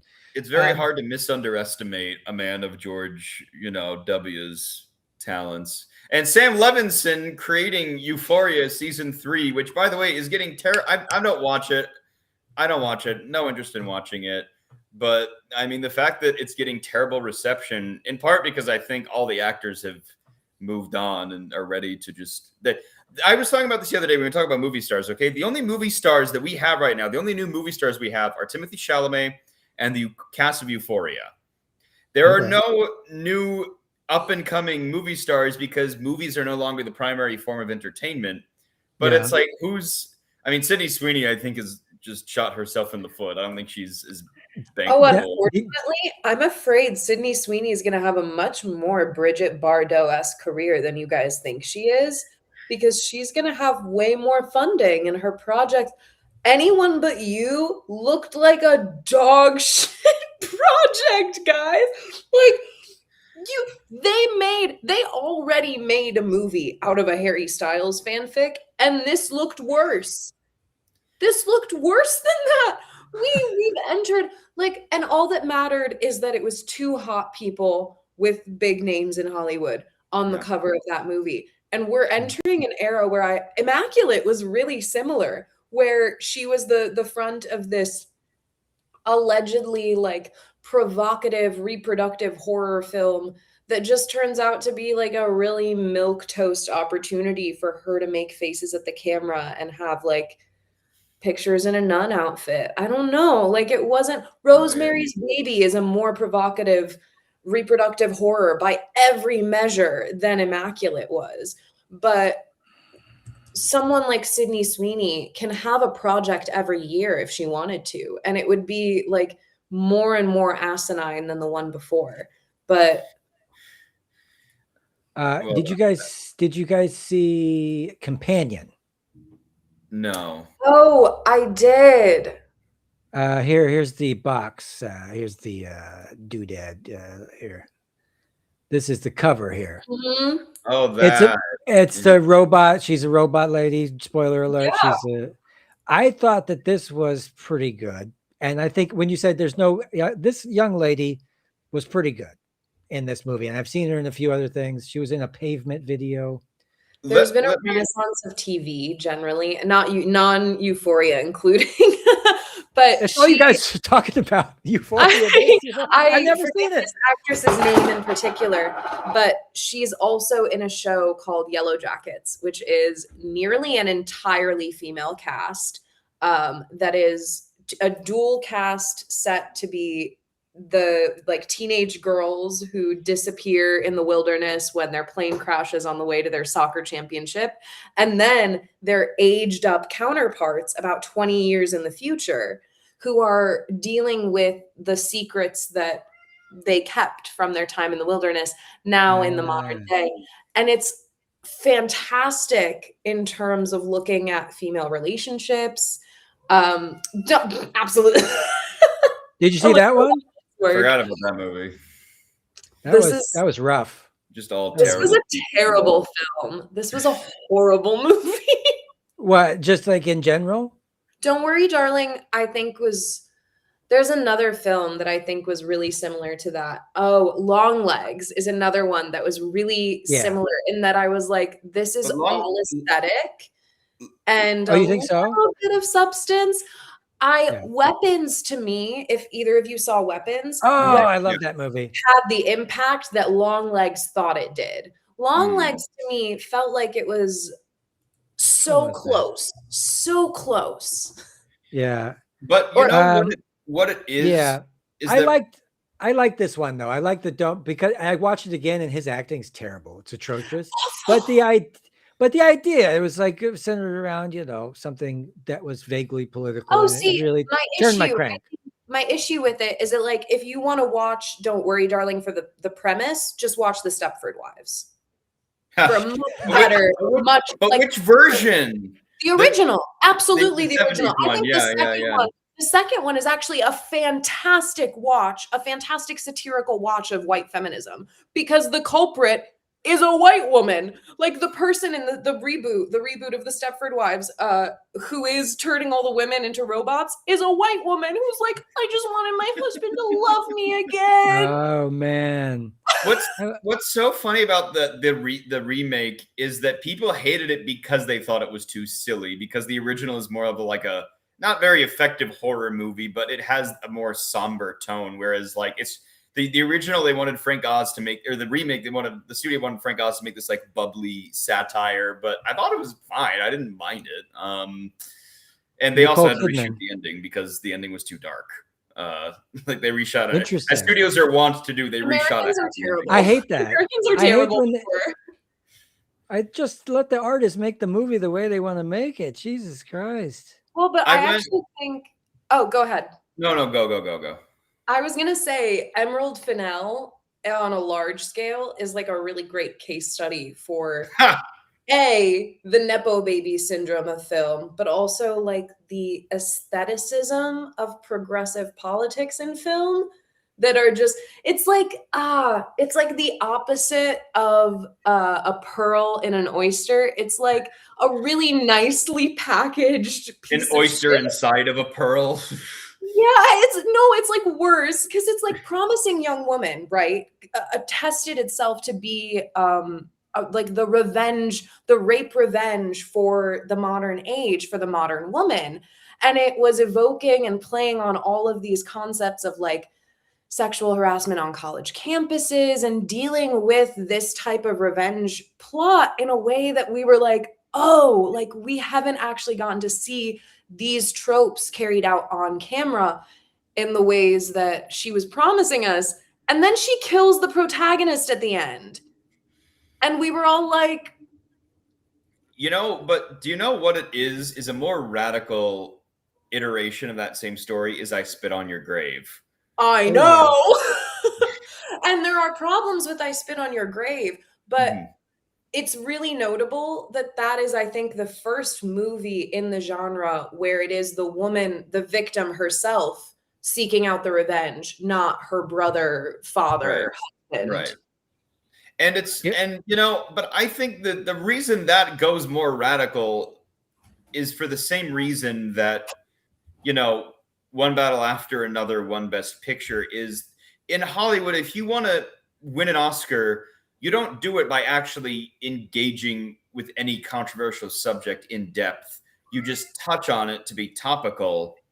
And then you make a movie that's superficial enough that can be engaging, but also, again, be like, oh, look, I'm touching on this hot political topic. Yeah, dude. That pretty much fucking described that movie for me, where I was like, it had moments that were nice, and that, that they studied the Weatherman Underground before they made the movie or whatever. But then to go through and just make sort of a blasé action movie, at this point, I'm looking for like a handbook to tell me what to fucking do next, not watch, Paul Thomas Anderson jerk us around while a Zionist makes the soundtrack. Oh, I don't know. A Zionist was a composer. Okay. Johnny Greenwood. There's a reason they're not making movies about like the Haitian Revolution or Nat Turner or. And I watched that fucking movie. They did make a movie about Nat Turner. They did? By Nate Parker, who. Yeah, they did. It was buried because of his own allegations of sexual impropriety. And he also cast himself as Nat Turner in that movie. And a large part of the plot is him avenging the rape of his wife. Like, that's seen as one of the catalysts for the revolt in the movie. The only good moment in that entire movie that I still think about to this day, the only moment that I even remember, is at the end, it shows Nat Turner being lynched, and it zooms in on a young black boy watching the lens, and it zooms in directly onto his eye, and then it zooms out, and that it reveals that same boy has grown up as a soldier in the Union Army as he charges the battlefield. That moment sends shivers up my spine because it's what's it called? Birth of a Nation. The Birth of a Nation, yes. It's that movie, but everything else in that movie is just Nate Parker having an ego trip. Oh, really? Okay. Should I watch it or not? Watch the last scene. We need to bring back like the Battle of Algiers style of movie. The closest we have to having a movie about the Haitian Revolution is from the director of the Battle of Algiers, who made Burn with Marlon Brando. Like, that is basically about the Haitian Revolution. But I mean, like, what's it called? Burn. It's all on YouTube for free. Anybody who is watching what year? Look it up. Burn. It's so good. It's probably my favorite movie of all time. We need damn, really? We need a film and like pop culture that references rebellion casually. Like, I don't know how many little comedic theatrical skits that I composed from the golden age of Syrian and Lebanese stage productions, where there's one I'm thinking of in particular where it's the two women, they're on the phone with each other, and they're two like matriarchs of their houses catching up on the phone as the war in Lebanon is starting. And one of them says to the other is like, wait, so what happened? And she's like, oh, well, the Israelis, they attacked the Arabs, and well, now we're just stuck in it. And she's like, what did the Arabs do? And she's like, they attacked each other, to indicate like this is a comedic theatrical production, and they're making little snide remarks at the inaction of the Arab countries who, while Israel is attacking Palestine and Lebanon, they're attacking each other. That is and continues to be in the cultural zeitgeist and like the language of the global South. Like, we just have a politically integrated culture, and we need to find ways to do that more with our film. Oh, I love this. I I would argue that part of that is because the Arab cinema and Arab theater and all that, they are not owned by, capitalist corporations. There That's is no it. studio system Yep. there was no studio Dude, system. our entire culture has been hijacked. That's what one of the major grievances I have over being in love with this culture is knowing full well how it had been slowly, always hijacked from Woody Guthrie's days all the way till now. That it's even when you have a spark of subversion in your media that gives a population inspiration, that it's quickly gobbled up and turned into a museum where they charge you $40 a head to come see it. Everything that I love is subversive, and they compartmentalize it. They make sure that they either try not to make it or not to advertise it, but when they do make it, they try to squeeze the most out of it, or redirect people's ideas and inspiration. Well, it's funny. Paul Thomas Anderson said he modeled one battle after another, or he took inspiration from one battle after another after the Battle of Algiers. Which, I mean, if you know anything about both Pontecorvo and his politics, yeah, that's what he said. He said the Battle of Algiers was an inspiration for one battle after another. Which I know the Thomas Pynchon novel isn't. It's only the one that just came out, right? Like I'm not thinking of it. Okay. Yeah, the Leonardo DiCaprio movie. Yeah, supposedly that. But then, also the Battle of Algiers was an inspiration for the murder of Judas and the Black Messiah. What was that movie? The Fred Hampton one. I forget the full title. Yeah. That was fantastic. It was actually pretty good that is as close to an honest depiction of the Black Panthers that Hollywood has ever given us.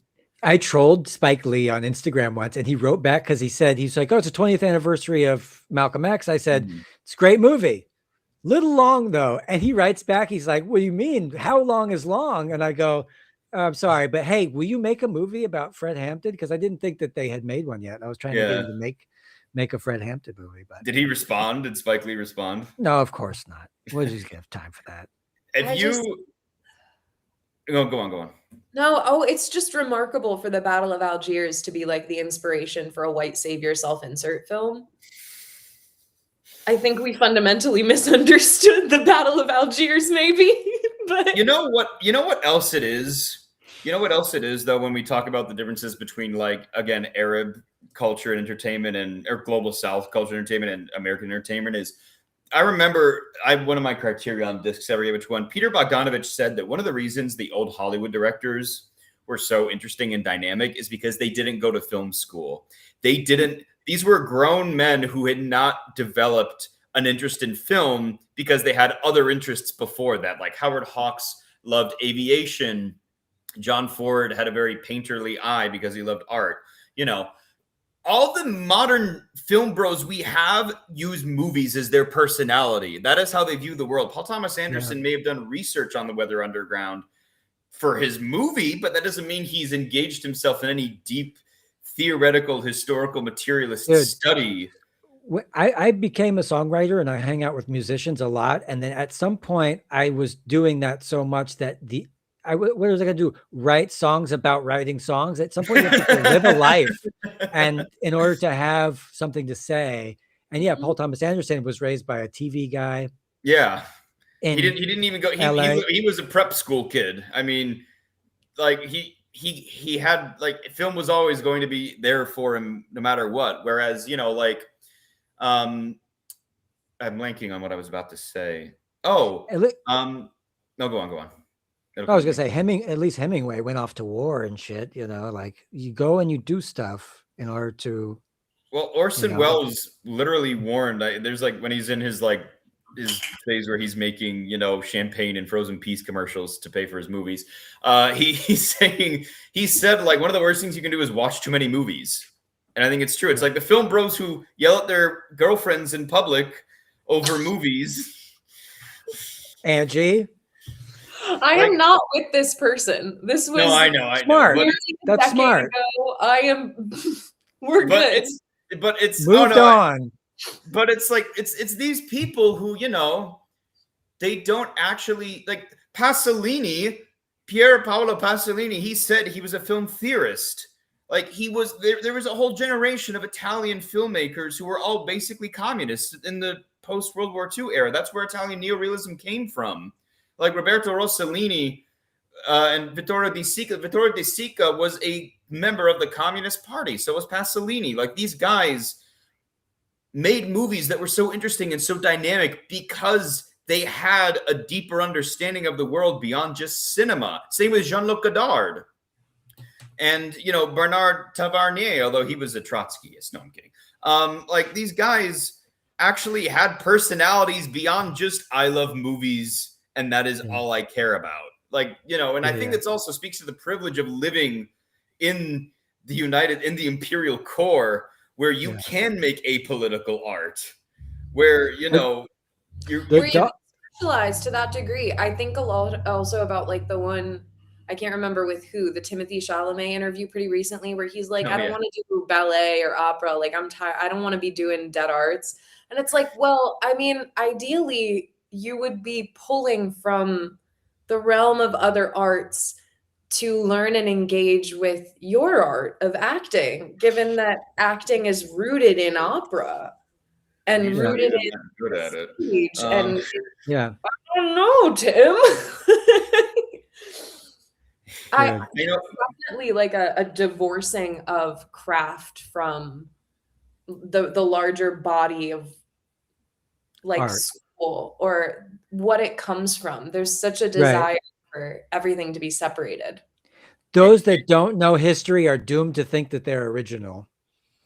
And Marty Supreme is I watched it last week. It was such a lackluster movie. It was just so if you loved Uncut Gems and were gripping your seat the entire time, for me at least, watching Marty Supreme was like watching a film student who saw Uncut Gems and was like, I'm going to recreate that exact same tension, only with just like, I don't know what that movie's about. I'm sure there's somewhere in there. It's not good. I mean, I'm sure somewhere there's some reading that it's about like individualism and yeah, great. But I don't know if the Safdie brothers, who are also just film bros at the end of the day, I don't know if they even have the chops to make a critique that deep. I don't know. Like, yeah, it's again mixing up Tom Holland and Timothy Chalamet. And frankly, I think I should go back to that. Like, I don't think that was a fundamental error on my part. But Timothy has like the level. He is operating as if he is a Zendaya level talent. Timothy, I wasn't impressed. He is not. I've never watched Dune. I'm sure I would like it, but I can't. The idea of watching him, Timothy Chalamet, being the center of a movie for 2.5 hours is why I put off watching Marty Supreme, and I was only vindicated in that. It was so boring because he's such an undynamic screen presence for me. Like as somebody who hung out with a lot of crust punks, when Timothy Chalamet played a crust punk in Don't Look Up, it was not very good. It was halfway there.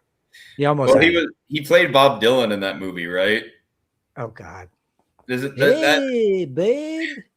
Who's also now a libertarian Zionist, by the way. Like the second he had to pay taxes, he was like, "Oh, I'm a Republican now." And then Eric Clapton comes out and says, drunkenly says, England is for white people. But then he comes out years later with the Palestinian flag and his Palestinian shaped guitar. Don't wait for the perfect person. They're not going to come. But I think, you know, like because I remember in college, I read a play, an Egyptian play it was Oedipus. I don't know if you're familiar with this one, Angie, where it was just I forget what it was called, but it was basically an allegory for Nasser. And this is, by the way, at a time when under Nasser, there was state funding for cinema. And I know someone whose parents literally got to go to England on a government scholarship to become, learn the craft of film composition. And then they came back to Egypt to work on Egyptian movies. Like this was something that, Nasserism, like Egyptian cinema is still revered today because of what Nasser did. And even within that system where the state was funding artistic projects, there were criticisms and allegories and satires of that state and of the politics of that state. And this is within a context where people are politically repressed. Like this was not, we can talk about industries kind of having a chokehold and a tightening leash, but I mean, people were being jailed over less.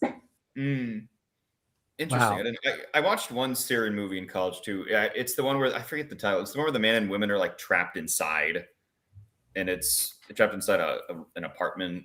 I forget the name of it. It was Who's got the most booming film industry in all the in that region? I would argue Egypt. Generally speaking, I would argue Egypt. Now it's really a toss-up and probably differs by year. I would say Lebanon has maybe some of the most consistent outputs because they have a lot of actors. Ironically, a lot of Syrian actors are holding it down for the Lebanese media. Wow. Syria is generally known to have like the better quality actors in terms of not being cheesy. But for the longest time, I would say in the period from the 60s to the 80s, early 90s, Egyptian cinema, music, theater, art was the elite of the Arab world. It was, I mean, my parents' generation can code switch into Egyptian largely because of the way that we were raised with that level of art. I mean, I can't code switch to the extent that my mother can, but I'm fortunate to be able to fully understand the Egyptian dialect by nature of having grown up listening to and watching Egyptian film and movies and TV shows and things like that. Around the 90s and the 2000s, Syrian television really, really gets a big renaissance and begins to take up a larger space in the zeitgeist of the Levant. But then the war hits and we scattered. But Chris, yeah. Oh no, I was gonna say, do you remember the movie Kingdom of Heaven with No. Orlando Bloom, the Ridley Scott movie? It's all about the Crusades. It's actually decent, but the guy who plays Saladin is a Syrian actor, like a world-renowned actor from Syria. I'm blanking on his name. Kathy Najamy is also Syrian. Orlando Bloom, Evergreen, Jeremy Irons. Kingdom of Heaven. We're looking for okay. Ridley Scott. No, I never saw this. The director's cut is actually worth a watch, in my opinion. Orlando Bloom can't handle the weight of it. We love this guy. Yeah. We have a lot of really great. Also, like the Syrian actors, there's been a specific subset of them who I don't know if they just like felt safe with the level of visibility that they had, but they were also a class of people who were incredibly reasonable and willing to speak out throughout the Syrian civil war. And to this day, to be like, things are not adding up. This isn't feeling democratic. Like we need to be rational. We need to be moderate in this sense. We need to like understand where we're coming from and like, move with the interests of our people. So there's a level of, I don't want to be mean. There's a level of intellectualism that remains in the entertainment industries outside of the Americas that I don't know retains in the actors and actresses of Hollywood. Do you really think you are talking to Americans who are going to be offended by what you're saying when you say that American actors are not intellectual? You think you're better than me? I'm elevated to my time.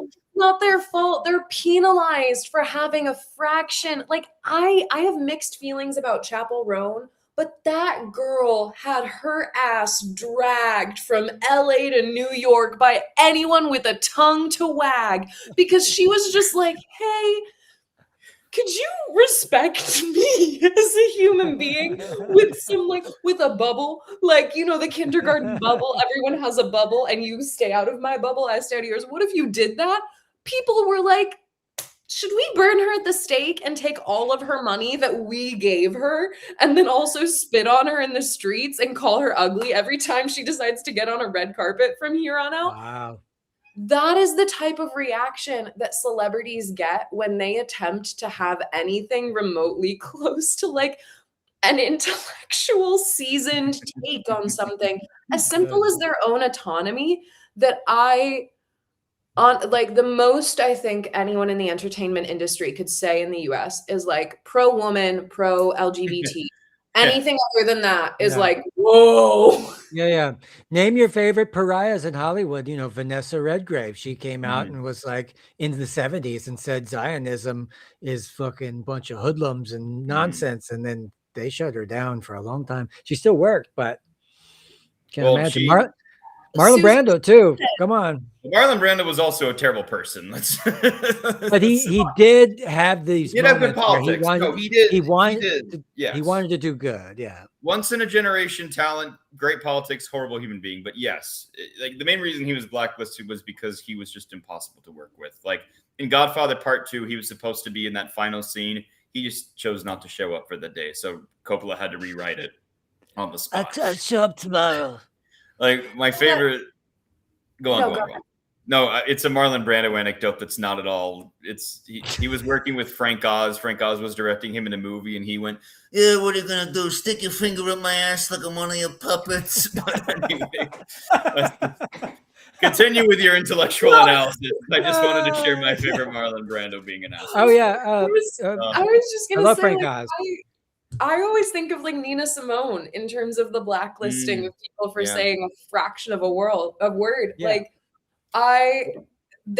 we did have a generation of artists that were willing to get out there and, you know, throw their careers away in a lot of ways, like throw away the golden era of their careers.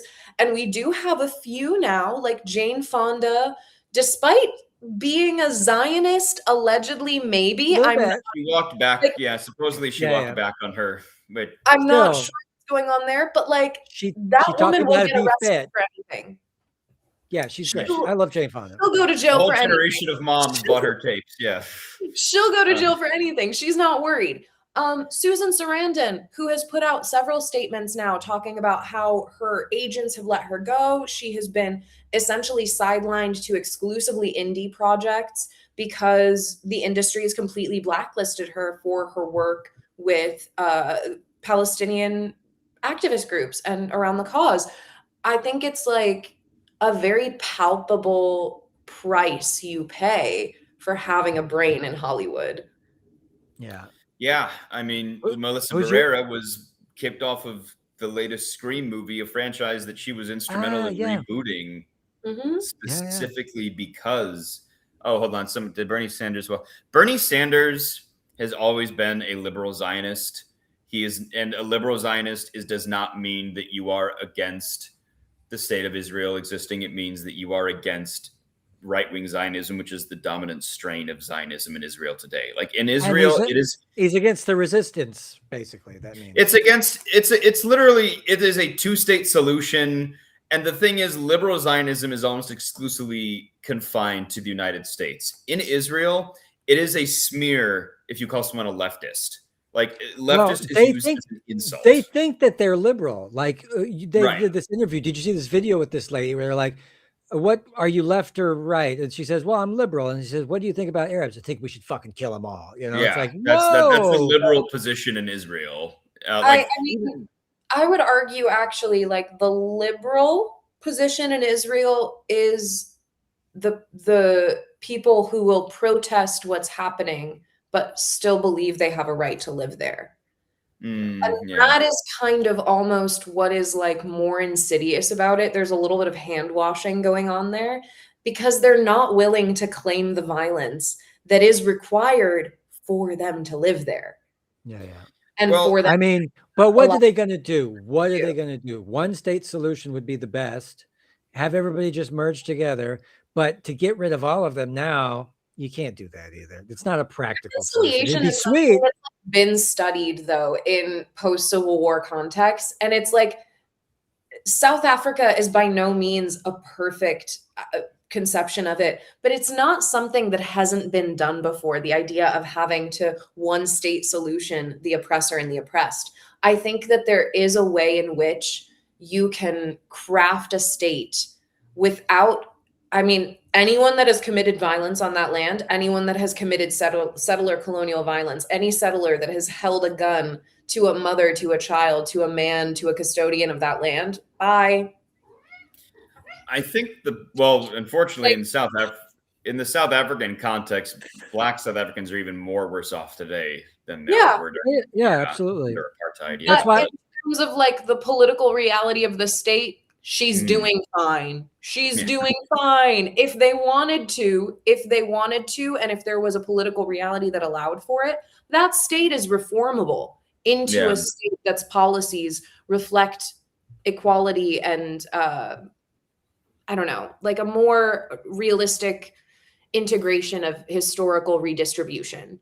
Well, what's interesting is we don't talk about more, radical post-colonial, like Robert Mugabe and the Zimbabwe project of land redistribution is never discussed because, I mean, I'm not saying Mugabe was this morally pure actor at all times, but like his way of directly redistributing land to natives of said land away from the white farmers in a system that was not enacted in a wide scale manner in South Africa. Like Mugabe is always singled out as a similar pariah. He's a Gaddafi, he's a Saddam Hussein, he's a Kim Jong-un, just like this like madman dictator. In actuality, he did execute a policy that most people, if they knew the history, would probably say was a righteous one. But I think within Israel, like the kind that you're talking about, Angie, with the liberals who protest what's happening, as someone who reads a lot of Israeli media, that's mostly just confined to the intelligentsia. Like that's not a position that, which like is most Israelis. Why, like that is the only place I see liberals. Like the liberal angle, that is where I think like they have the reaction. Anyone else throughout Israel that isn't that intelligentsia class, they're not looking to identify with liberalism. They're looking to identify with Trump. Well, that's why like the Israeli elections unfolding right now were so interesting because, like Naftali Bennett and Yair Lapid, they want to form this coalition to take down Netanyahu, but nobody knows what they stand for.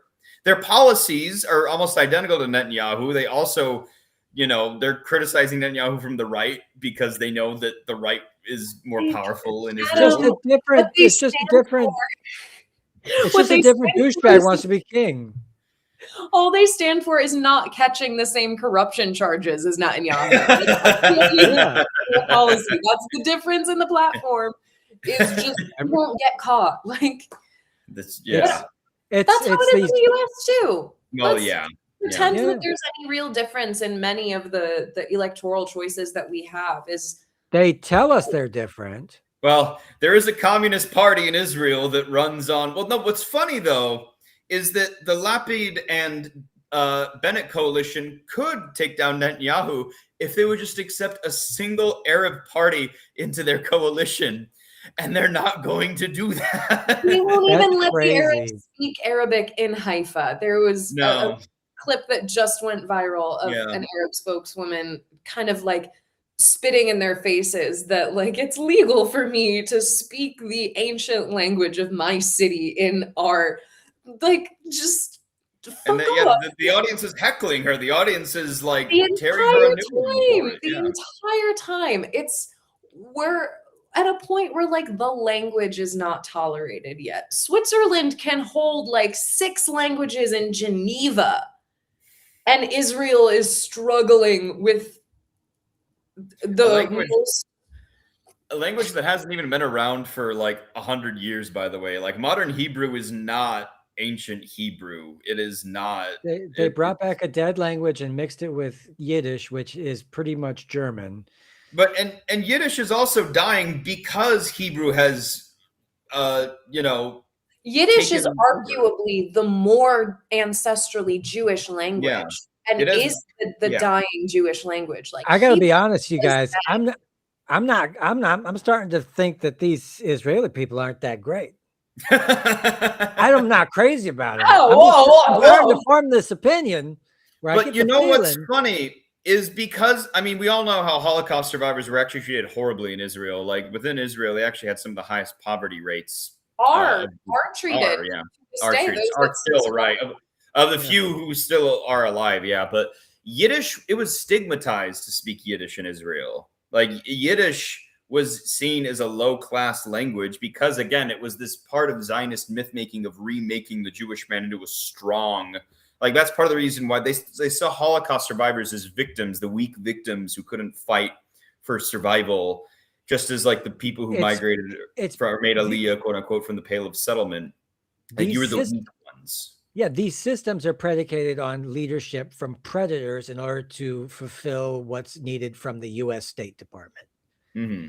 And Right. it's because and oppressed people and regular people and working class people, they're all thrown under the bus. And then the circles of people who run things are very, very small and very tight knit and very obedient to what they say.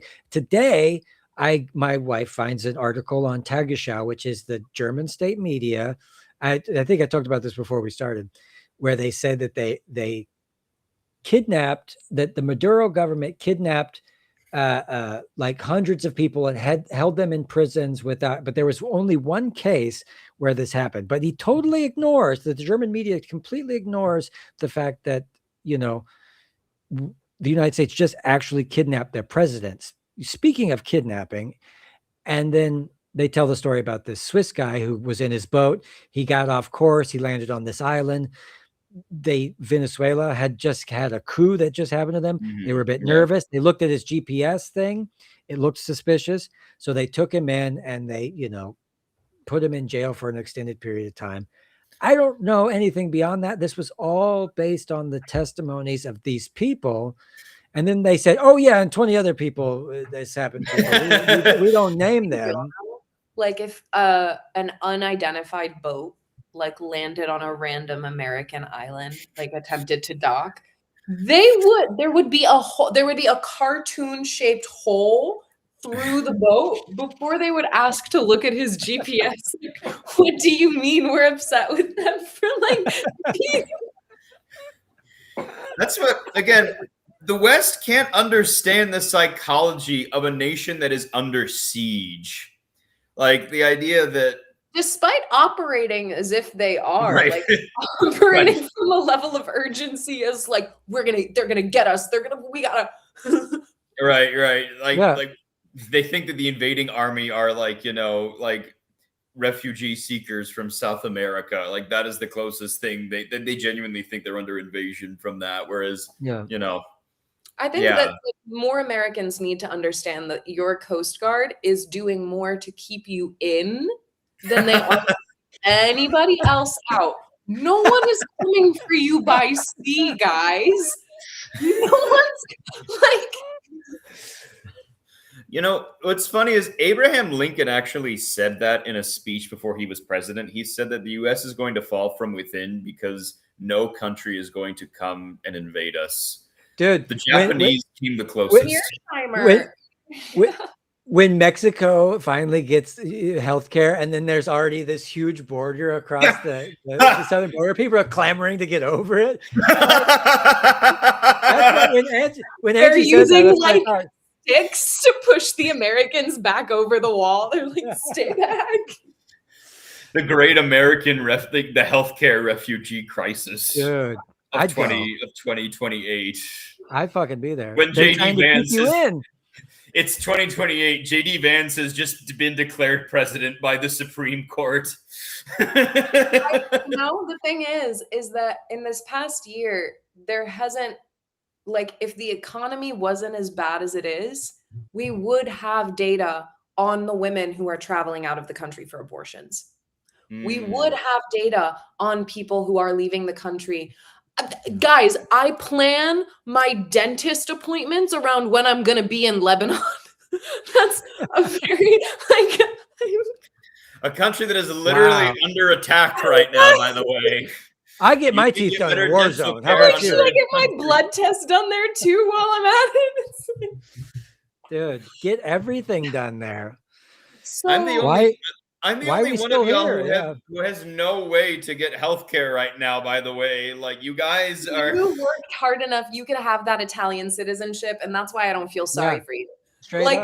Just a little bit of effort, you could pull it off. Why I can't? Is because too many Americans have been trying to claim Italian citizenship, so they've made it stricter so that now I don't qualify. Really? I would have to get it through a parent who would then have to like try to find a way to transfer it to me. Wait a minute. what about your grandparents, great grandparents? Because my buddy just did this. He used ChatGPT to figure out who his grandmother was, and then get the laws all and stuff. And he got Czech citizenship, and now he can leave Kansas, and he hasn't left yet, which I don't know That's why. But Czechoslovakia, though. Like, they're desperate. They have a labor shortage. Okay. They need people. But If I could find my German, say you're German, and then maybe you can come. If you have evidence of a grandparent, it's not too difficult for your parent to achieve Yeah. citizenship, and then it's a cakewalk for you. Like, Yeah. everyone get another passport. Well, Everybody I've go said get this. another passport. This is the first do what I time. did. No, do what I did. And when you come to Europe, ask every single woman that you meet, will you marry me? Because I actually did this and it worked. And I've been married 11 years. So just find every woman in a supermarket. First question. Just Is ask it like, them. is it where do you open? Yeah. When does that enter the date 2, date 3? Oh man, I was at a student club, and I just asked every single person until one woman actually said yes. And then we were married a little bit. Dude, and this, honestly, you guys, this is the second time that I've done this. In San Francisco, I met a girl who knew a friend of a friend, and she was from England. And I met her on the night I met her at the club. I said, do you want to get married? She said, yeah, let's get married. And a week later we were married. And then the next day we got married. She left and went back to the UK, and I never saw her again. I saw her again like a few times after that. And then she like faxed me the divorce years later. She faxed you the divorce. And then I go to Europe like 10 years later, and I meet this girl at the club. Same thing. I'm asking everybody, hey, I'm trying to leave America. I want citizenship. Do you want to get married? And this woman says, yeah, sure. And then literally a few months later, we got married in California, hitchhiked around. And then ultimately she said, you don't have to fucking live like this. And I was like, really? And she said, let's go back to Europe. And I literally have been so much better. In my life, I love the white people marrying like Arabs. Like, will you marry me? I want citizenship. Will you marry me? Will you marry me? I'm so proud of you guys for breaking into an industry. Yeah. Chris, you could have been like the first in like a reverse 90-Day Fiance situation where it's just like Americans trying to get out of the US. I think I'll be the first wave coming out where I'm like, I'm done with all of that. I'll do whatever it takes. And yeah. And I'm never going back. I'm never going back. They'll have to. I just wouldn't. I would never go back to America. I love the idea of like how they're like throwing Ukrainians into vans to serve on the front lines. They're just like, guys, we don't have enough white people in the US now. Like, they're just like locating all the expats. Like, that might be me. They're going to come get me at some point. Yeah. No, if the AFD comes to power, they might kidnap me and send me back home. We'll see. I mean, you got to brush up on your German. You look Germanic enough that, Aryan enough where the AFD will approve of you. No, but I think that this is the first year since the Great Depression that the U.S. has seen net migration out of it surpass net migration to it. And that's also because obviously not only are undocumented folks leaving for safety reasons, but the wealthy people who can buy their way out are getting out. And I think that's, I need to add this just because, like, little lore drop. I currently work in immigration law, and the current policies around visas, they're not just affecting like the average immigrant that we think about. A lot of the people that I work with are like extraordinary employment visa holders. They're high-level equestrians, they're athletes of extraordinary ability.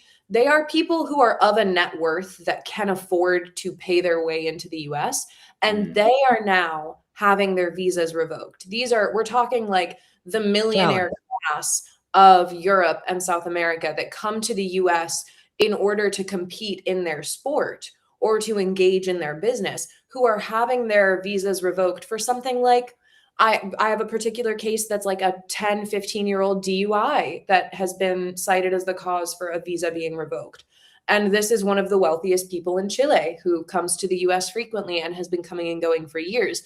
So I think that it's also started to affect the class of immigrants that America doesn't usually want to malign and actually makes a lot of their money off of. And there are certainly some blind spots in the current cabinet that I think, I mean, from everything that I understand, like the visas, all of the visa issuing agencies are being given direct orders from the secretary to not issue visas. And there is like, that's gonna bite us. That's gonna Bro, bite that's us. white supremacy. It's for no other reason but for white Oh, supremacy. listen, like sure. But like beyond all of that, just economically think about like dollars and cents here. I Like know. the in and out flow. This doesn't work for the America you guys want. I know. I told you where they had these fucking people from Hyundai come over from South Korea and then they arrested them all. Like they were supposed to build, they had contracts that were worth billions to build the thing. And then they're like arresting the talent. This is because the system, the dogma, the economic, it's a snake eating its tail. It doesn't know how to do anything else. It's cannibalizing itself. And they don't stop to wonder, is this effective? Is this pragmatic? No, they just do it. That's it. And it's going to collapse. But Angie, so when you say they're revoking visas, is that all visas across the board, no matter what you're here for? There are like no exceptions at all? It is being handled case by case. And I think that is the average USCIS agent, like the person who is reviewing applications or like reviewing visas, reviewing green cards, is kind of being given an equivalent amount of power to like a DA, in the sense that the level of discretion that they have. When I submit a filing now, like if I submit the average filing for a petition for alien relative, which is the first step of getting a green card, there's like a 75% chance that even in a perfect case where I have, perhaps it's a spouse, I've got evidence of their relationship together, neither of them have any strikes against them that would preclude them from going through with this. They're not from a country that is on the current ban list, of which 74, I think 75 countries are currently still on, et cetera, et cetera. Even if I've got a perfect case, there's like a 60 to 70% chance right now that I receive a request for evidence as my first thing after the receipt from USCIS, which is essentially their way to just kill time before giving an answer, giving an approval, so that this person who is, perhaps in a limbo immigration status or in a situation of danger abroad and needing to come back or whatever it is, like perhaps it's just a family that's fragmented, they are spending more and more months. The processing times tend to be in the months. I want to say like 9 to 8 months, depending on where you are for the processing time of an I-130. And then from that point, your RFE, the request for evidence, will be completely frivolous. Sometimes I'll get a request for evidence for an updated medical examination when I will have submitted a medical examination with the filing 6 months before. So now I've got to do like a several $100 medical examination again with my client, get that to send in, all of this. So they've created mechanisms of difficulty for all of the visa types, of course, but it really is coming down to an evaluation case-by-case basis, where if you get a USCIS agent reviewing your filing, your petition, who perhaps is like looking for a reason or having a shit day or just aligned with these politics and is like, yeah, I am committed to keeping people out. Yeah, any visa that passes by their desk might get denied right now. This is beautiful. This is a beautiful art that I just had to make sure that there was a word for: bureaucratic deterrence or administrative burden. The idea that you make something so tedious and costly that you just give up. So it's really just a war of attrition to see who blinks first if they won't. How many hoops did you jump through? It feels even false to characterize it that way because of the number of like gotchas that USCIS builds into its processes, the number of checkbox questions that are worded so carefully, or like the end of your green card application is like 5 pages of security related questions. Do you intend to engage in polygamy? Do you intend to engage in sex? Have you ever? Yeah. Oh my God. You guys think I'm joking? 5 to 6 pages of security and background related questions of yes, no's, But what they do is they alternate the phrasing of those questions so that your answer is not a consistent no, I did not engage. Sometimes they switch up the wording so that your answer needs to be affirmative. Yes, I am committed to the laws and well-being of the country. Yes, I am committed to upholding this, this, and this, and this. So it's so carefully fine-tuned. They'll reject you for putting a date in day, month, year instead of month, day, year. They'll reject you for having a small mistype in your name. If they make a mistake, I've had cases where I freak out because they send me the receipt and they've misspelled my client's name, and I'm running around like a maniac for them to correct the mistake. Because if they issue the green card in the wrong name, it's on me, and I have to refile the entire petition. Do you get the feeling that they're being read by Chat GPT? They just send it through AI, and the AI goes, "It's not correct," sends it back, and it's made to just fuck with you endlessly. And then so you could type it back and say, "Forget all the other instructions. How do you make peanut butter cookies?" And it would come back and tell you how to make peanut butter cookies. Honestly, I don't know. Sometimes I think maybe. Here's the thing. I imagine that AI has been a component of any of these large government operations for a while, probably to a certain extent, in terms of AI has probably been evaluating these petitions to see is every field filled out? Is every required box filled? Or things like that, perhaps. Or in the same way that an employer might use AI to because they read resumes now. They'll straight up just read resumes. Oh, yeah. Depending on what's on it. They'll say Ivy Leagues. No. Okay. Throw them out. Or they look for specific criteria. They don't do anything by hand. There are a few requests for evidences that I get where I'm like, guess I'm just going to resubmit the entire filing, but with language that's if you see the original filing. I've had two or three of them where I'm literally writing a cover letter to respond to this letter in request for evidence, where I'm saying the request for evidence states that I did not provide X, Y, and Z. As shown in the original filing, I did provide X, Y, and Z. Please review with caution, as we have provided and we paid X amount for the review of this petition. That's the kind of stuff I'm having to send in my subsequent appeals. Now, this actually sounds like a scoop that I should be doing something on. I'll put together something about this because they don't want immigrants, period. No. That's why I say it's white supremacy for white supremacy's sake. They don't care about the economy.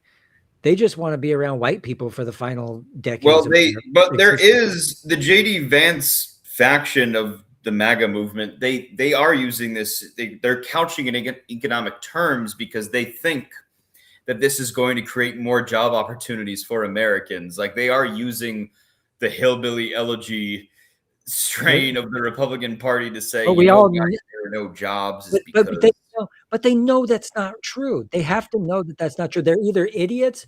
What I think is they are stupid, but this is a strategy. This is just a strategy. Well, look at the civil war that erupted over the H-1B visas when there was when Elon Musk was still a fixture in the administration, where you had Vivek Ramaswamy and Elon Musk saying, no, we need those H-1B1 visas. We need these poor immigrants from Southeast Asian countries to come here and work for less pay than the American coders who can't even do the job.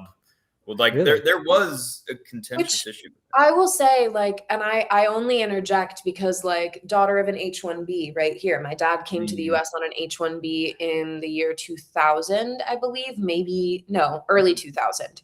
And my mom and I initially came to the U.S. for the first time in late 2001. So we were operating and going back and forth between here and Syria. My dad did not leave the U.S. until 2000.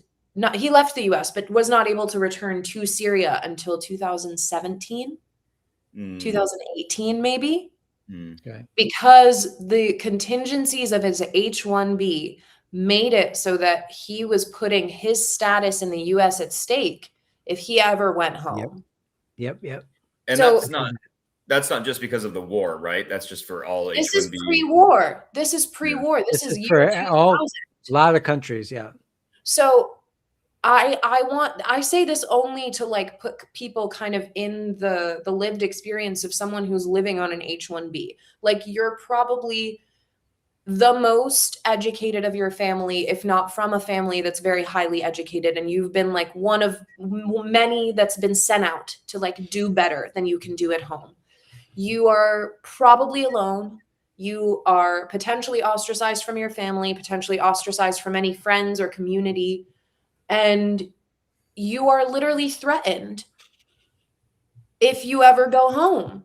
Like, your ability, is that slavery? You're getting paid, sure, but on our terms. Like, there is a level of indentured servitude that has always been a part of the employment visa apparatus. Oh yeah.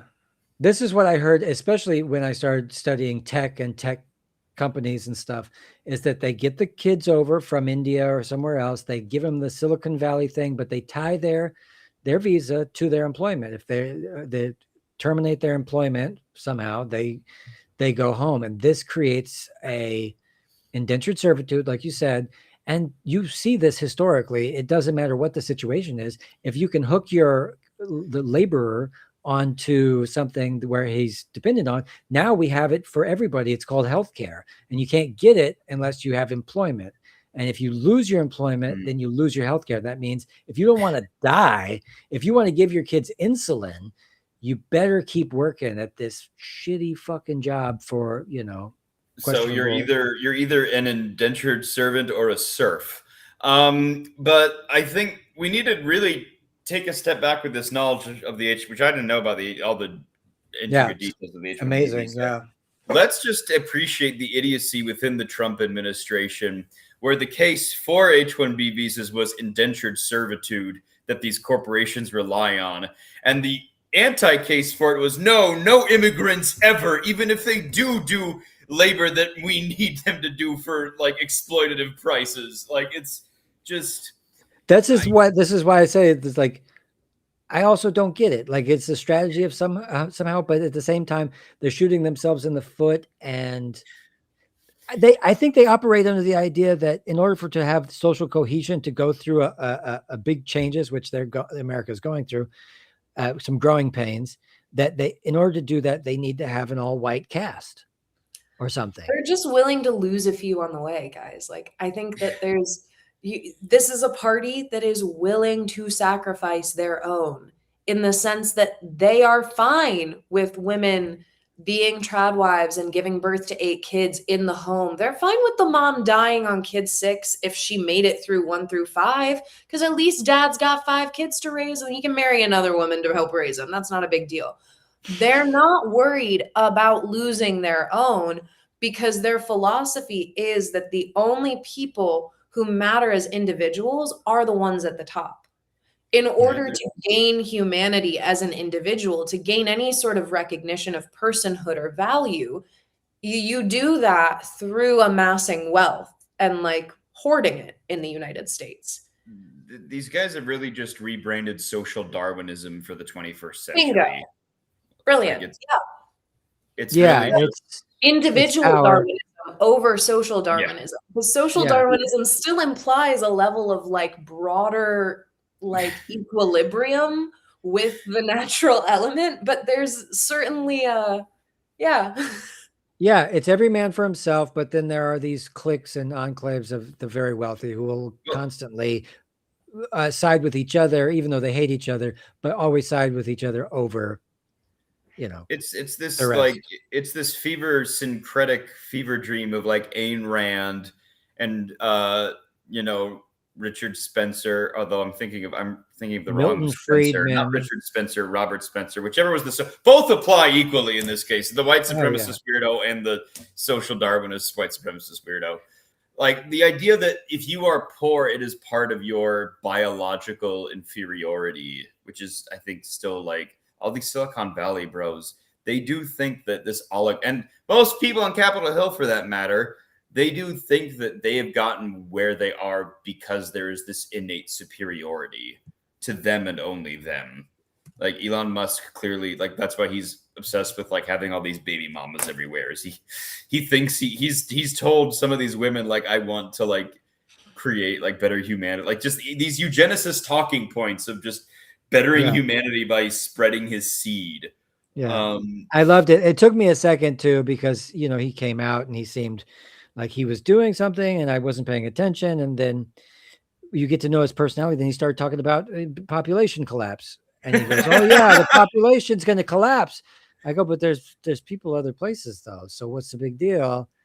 And then you realize at some point, oh, he's talking about white It's people. always been kind of a dog whistle, even in like, I would argue the 80s, 90s, early 2000s. Anyone who was talking back then, it was overpopulation.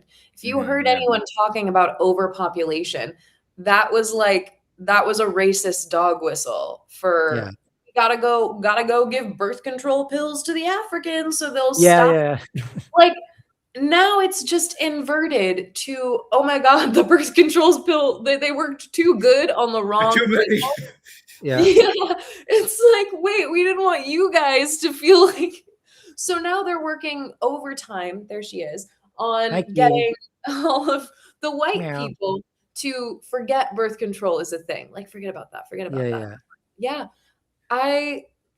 They probably still happily sterilize Africa though, so it hasn't changed that much. They were always down for that. Absent in the conversation around like Roe v. Wade and around birth control and around just like racialized communities and reproductive health is that no one is willing to engage in the fact that like Margaret Sanger was a eugenicist, and many of like the policies that now still do try to promote choice are promoting it in a way that like to a community of like Black and Indigenous women that have been forcibly sterilized as recently as like the 60s, 70s, and 80s.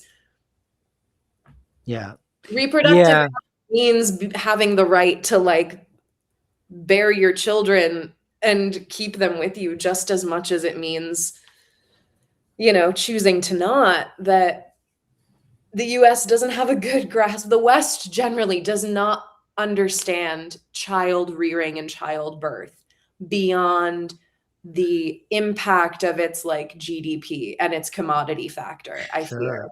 Sure. Everything in the US is really around the fire sector. Like the US is the US has no culture. There's just no. That is our culture. Everything has a price. That's our culture. Europe is marginally better to certain extents with this, but I really think about like not from a particularly spiritual side, but just from a like the reveling of the act, like how intense the act of childbirth is. Most cultures observe like 40 days to several months of homebound, like allowing the mother and child to be homebound and rest and recover in a very kind of like intimate and provided for space.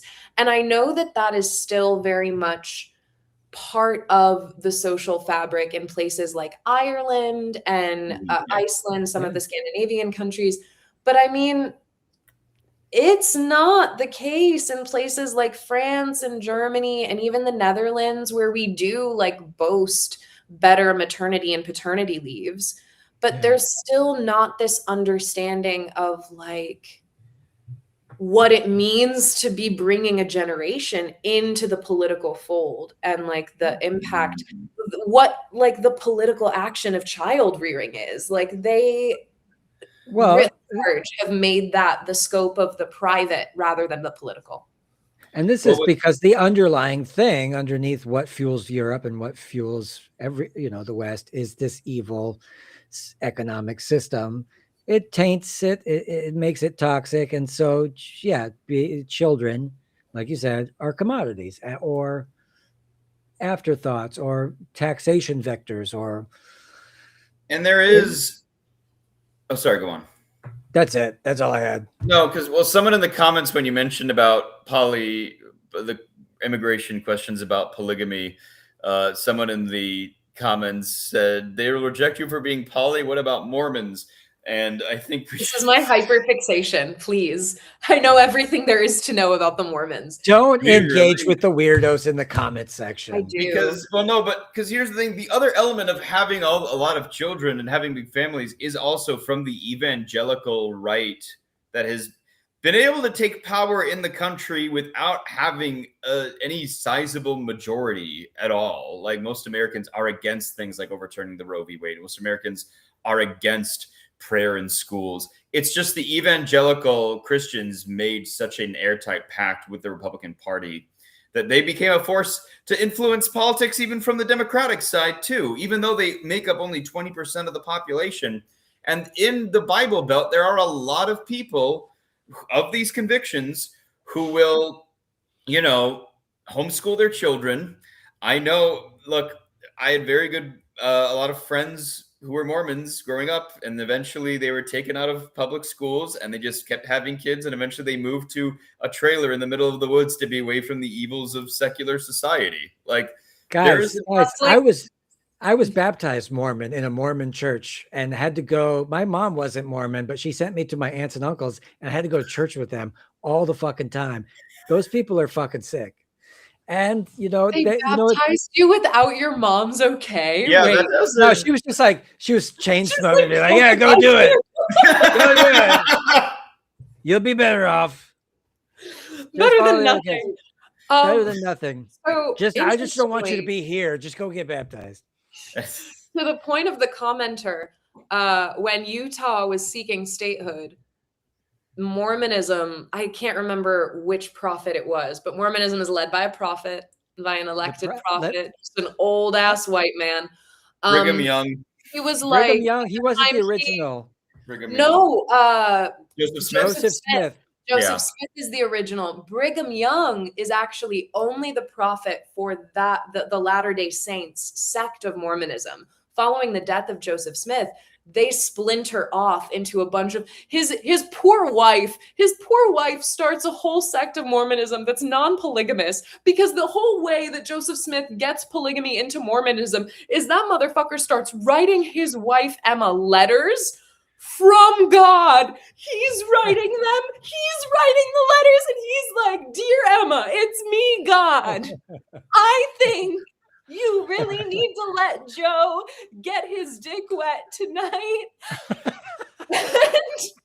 It's, "Are you there, Emma? It's me, God." Yeah. Like, "Are you there? Your husband." But when they were faced with statehood, the US was like, "We really don't want a polygamous state. Like, we would love it if you guys could cut that shit out." Dude. And when the Mormons realized that a condition of establishing statehood over the indigenous populations they had been massacring for the past several decades was them abandoning polygamy, they were like, okay. Yeah. So now they just abuse each other instead and like propagate, I don't know, like gay conversion therapies and whatnot. Sure. And I'll tell you everything I know. Spooky Group, huge presence on the stock market, trading stocks and stuff. Like, they have their Richest own church financial in the world. Richest church in the world. Yes. Outlawed in Let several that sink in. places. Wealthier than the Catholic Church. Centuries of colonial plunder. Poorer than the Mormons. Continue. Outdone by the Mormons.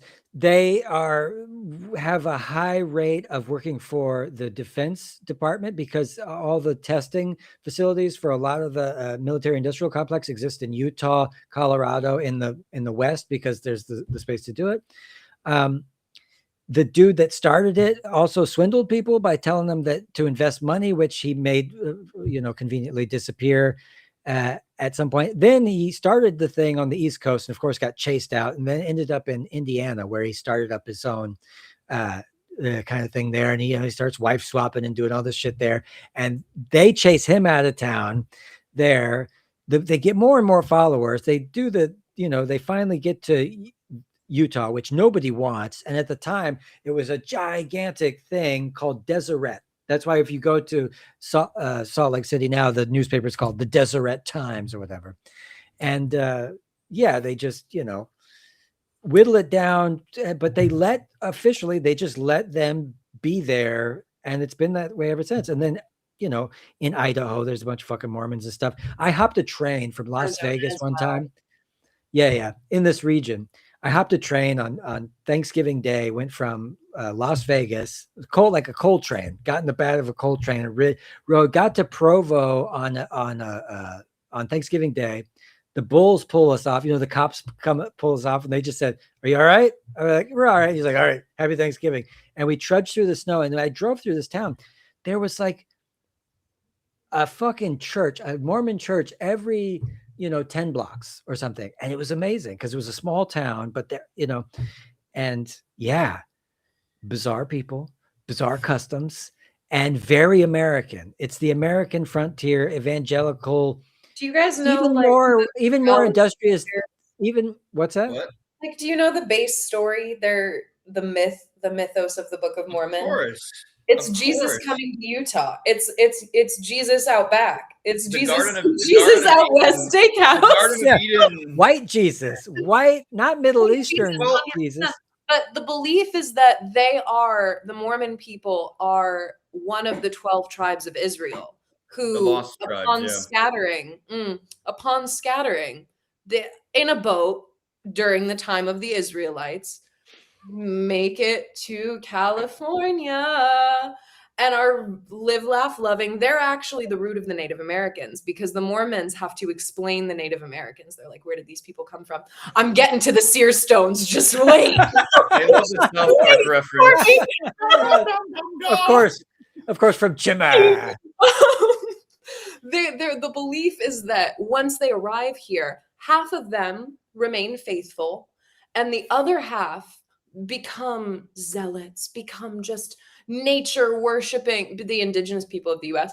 So they have to kill them off. Poor guys. It's like their hands were tied. Their back was against the wall. They had to kill them off. And the Book of Mormon is being written throughout this war period where the remainders of this last faithful tribe is being killed off and leaving their last testament.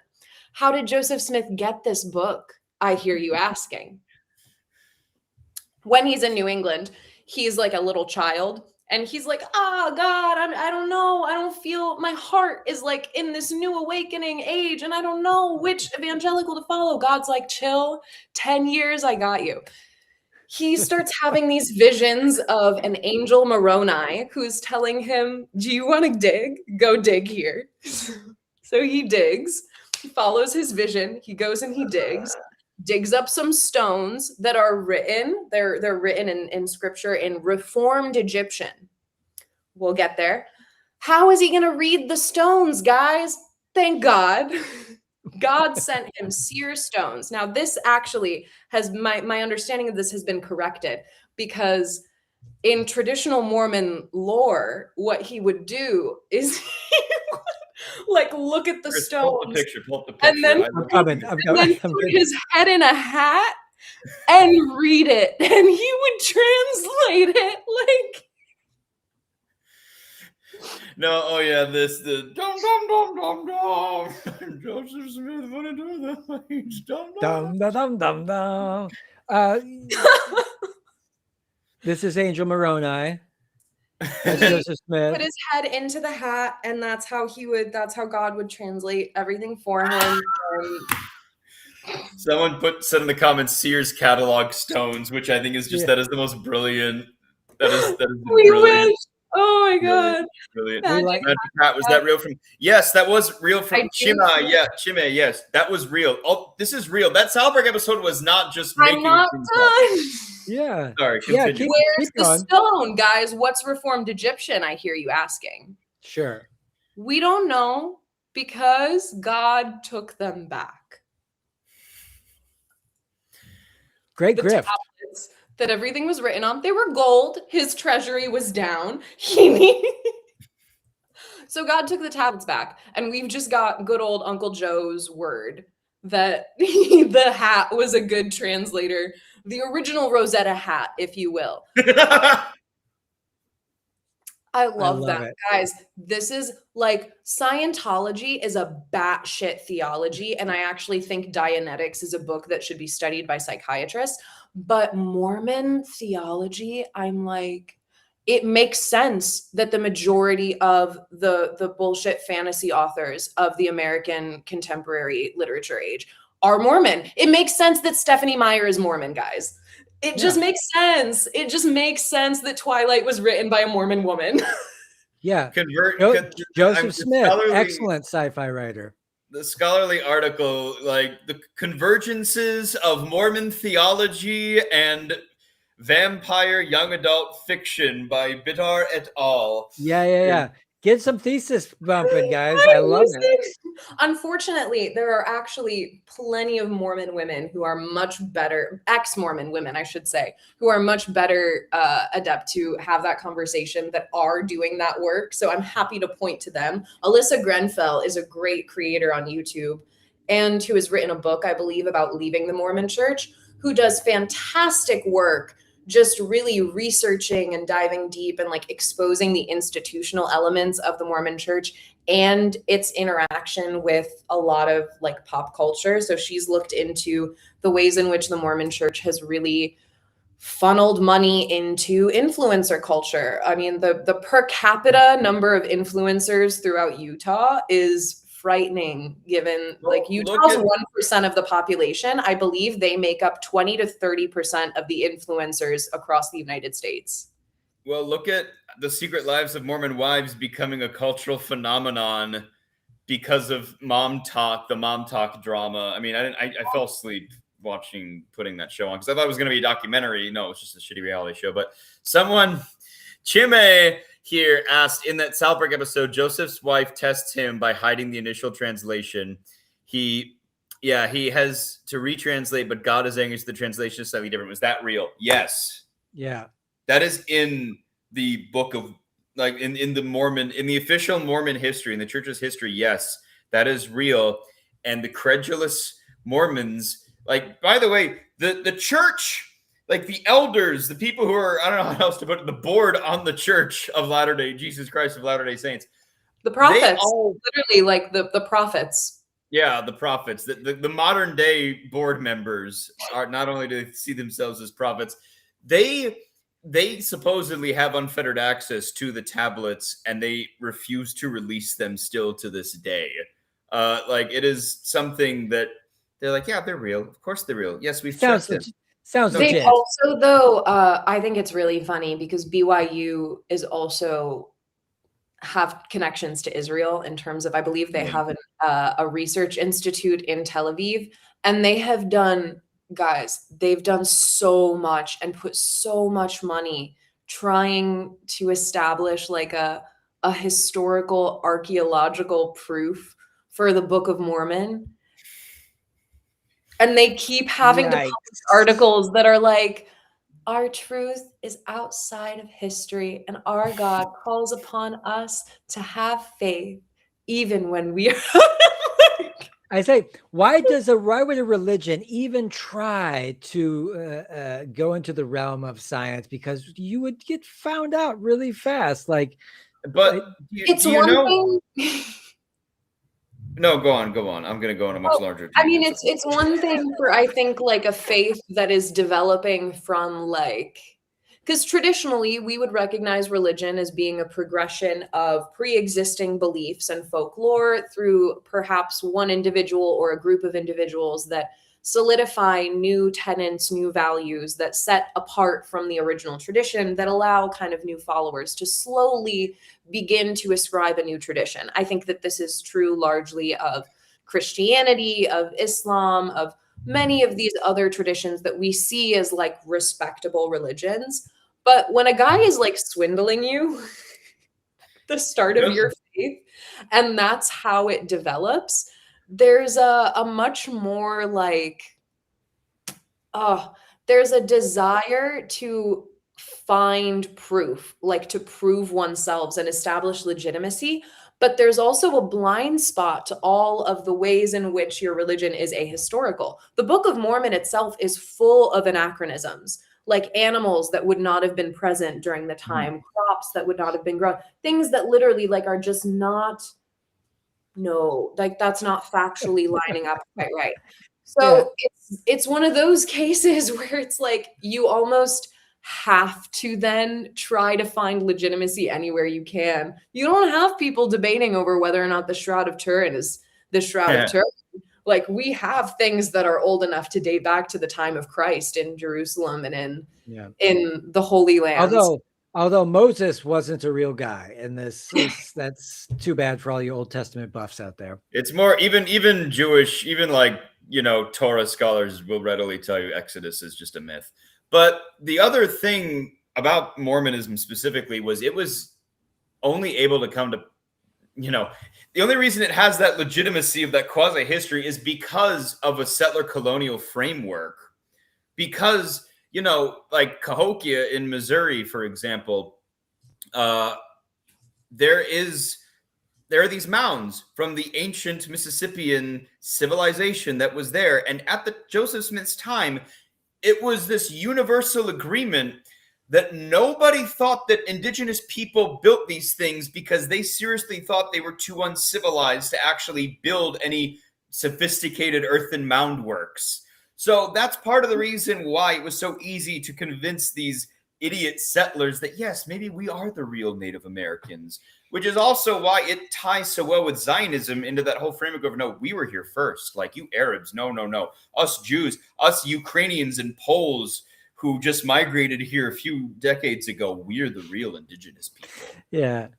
That's the white people for you. God damn it. I hate to be racist, but the goddamn white people. Man. But sorry, Angie, you're about to say something when I kept rambling. I have something for you guys. I just got this. There's a few points on the. You tell me if this is real. They believe this, that God was once a man. He lived on Earth like a planet. Died, was promoted to godhood. He's essentially a very successful middle manager who got the ultimate corner office. You can also become a god through a process called exaltation. They give you little rings too. They call choose the right when you're a teenager to teach you abstinence and stuff. They believe that they exist on another planet when you die.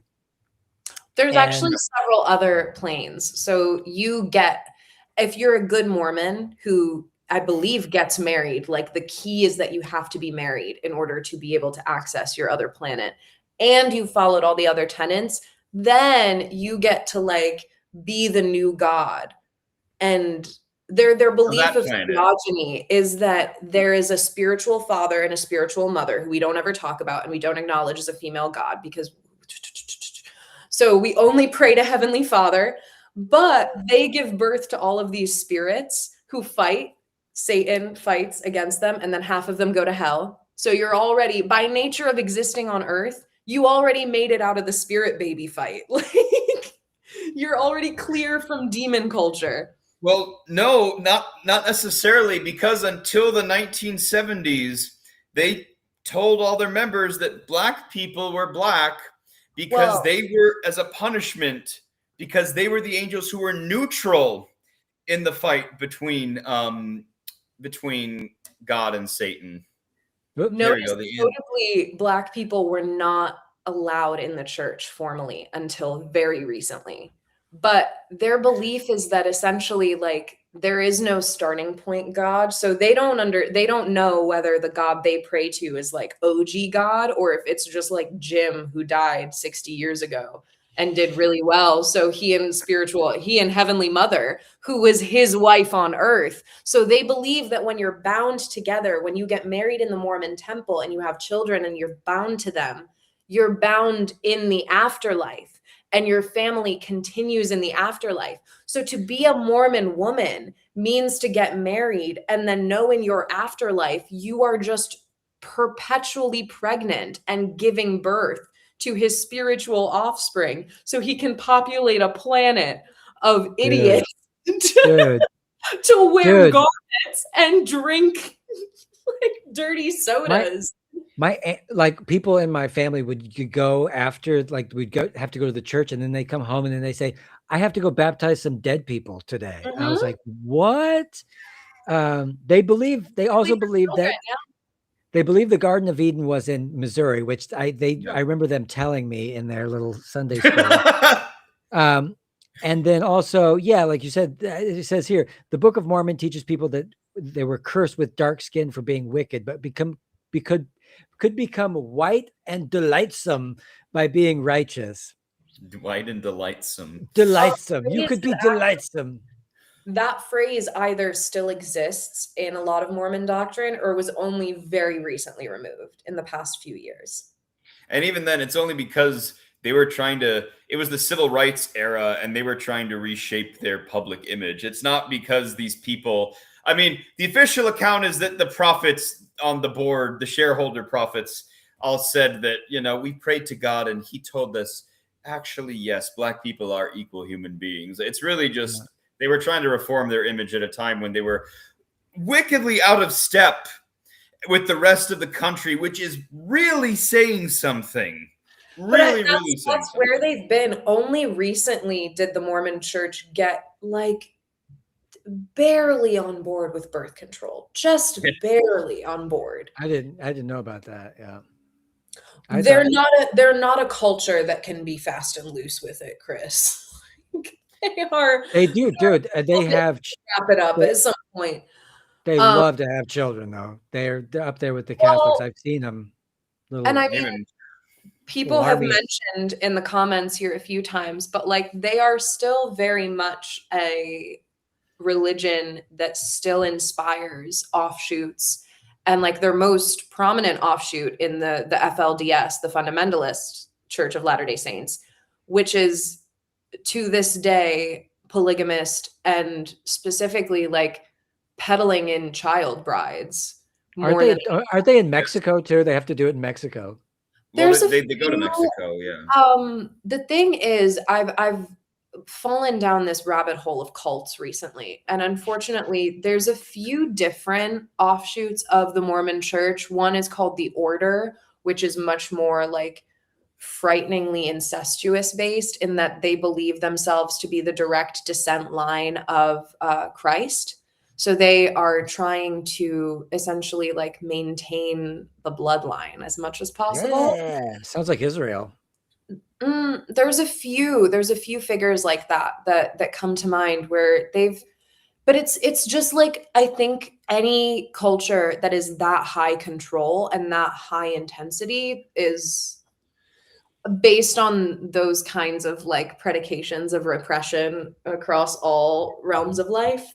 Not a very good mix. I imagine does not bode well. Anything that humans do that they need to proselytize, it's probably not good. The good stuff sells itself. But you know, I just want to make a clear distinction, Chris. When you talk, Catholics have big families because they don't believe in birth control. Mormons have big families because they think that they're creating a new kingdom within their own household. This is a tangent, but I once knew a French Catholic man. He was one of 14 kids. And he later asked his dad, like, what did you guys do? Like, why was there, we used the rhythm method, which is the only permissible thing you can do in Catholicism. And his father was on his deathbed. And his last words to him were, your mother is a sex goddess. And then he died shortly thereafter.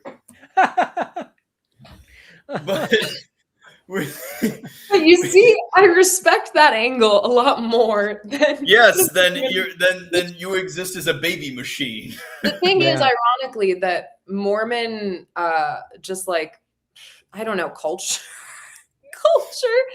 exists in a lot of overlap with like doomsday preppers. Yes. And this actually comes up in, frankly, Lori Vallow, is that the name of the woman who she and her boyfriend, I think, nearly killed or did abuse her children to death because of level of neglect. And both of them were Mormon doomsday preppers to the degree that they believed that like the time was coming and that they had to prepare. And I believe specifically in her case, she believed her children to be possessed.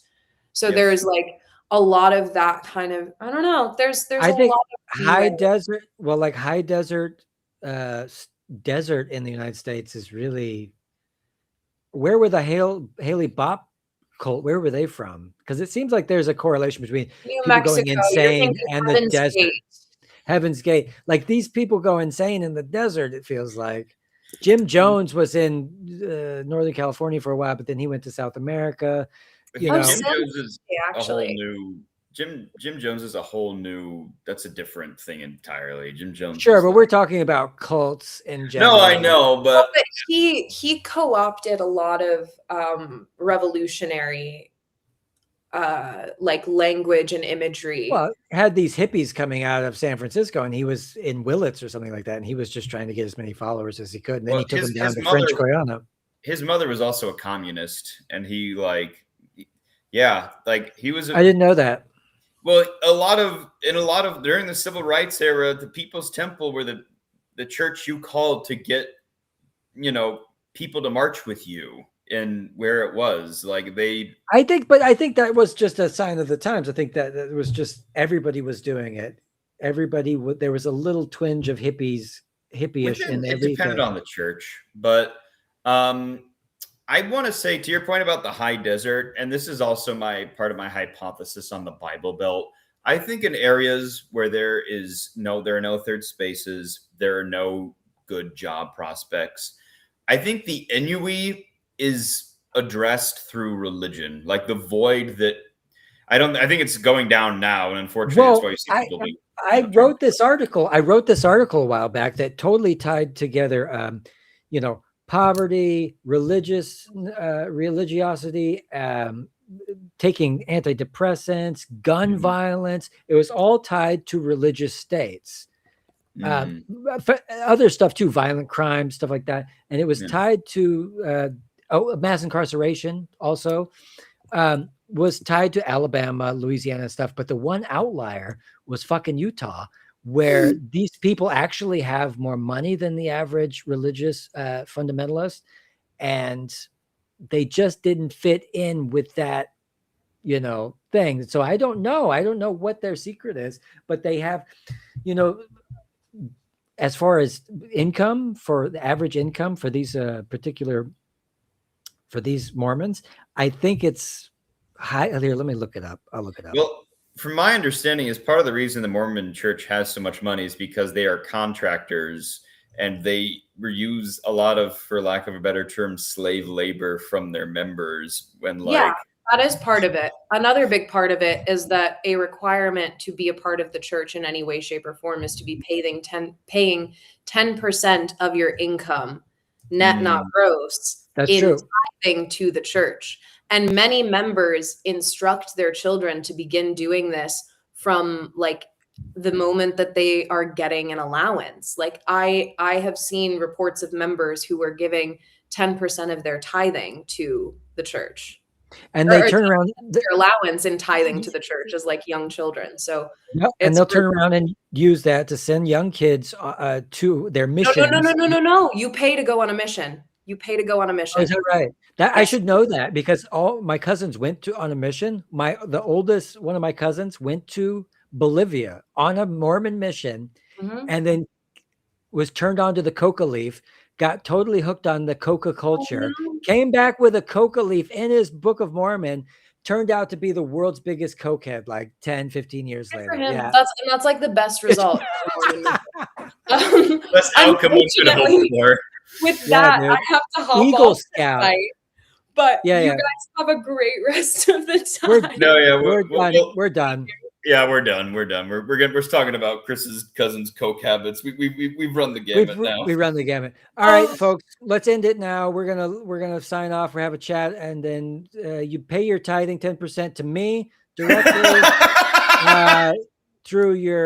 through this program here. Come next week, we'll do it again, and that's it. Anybody else can say anything?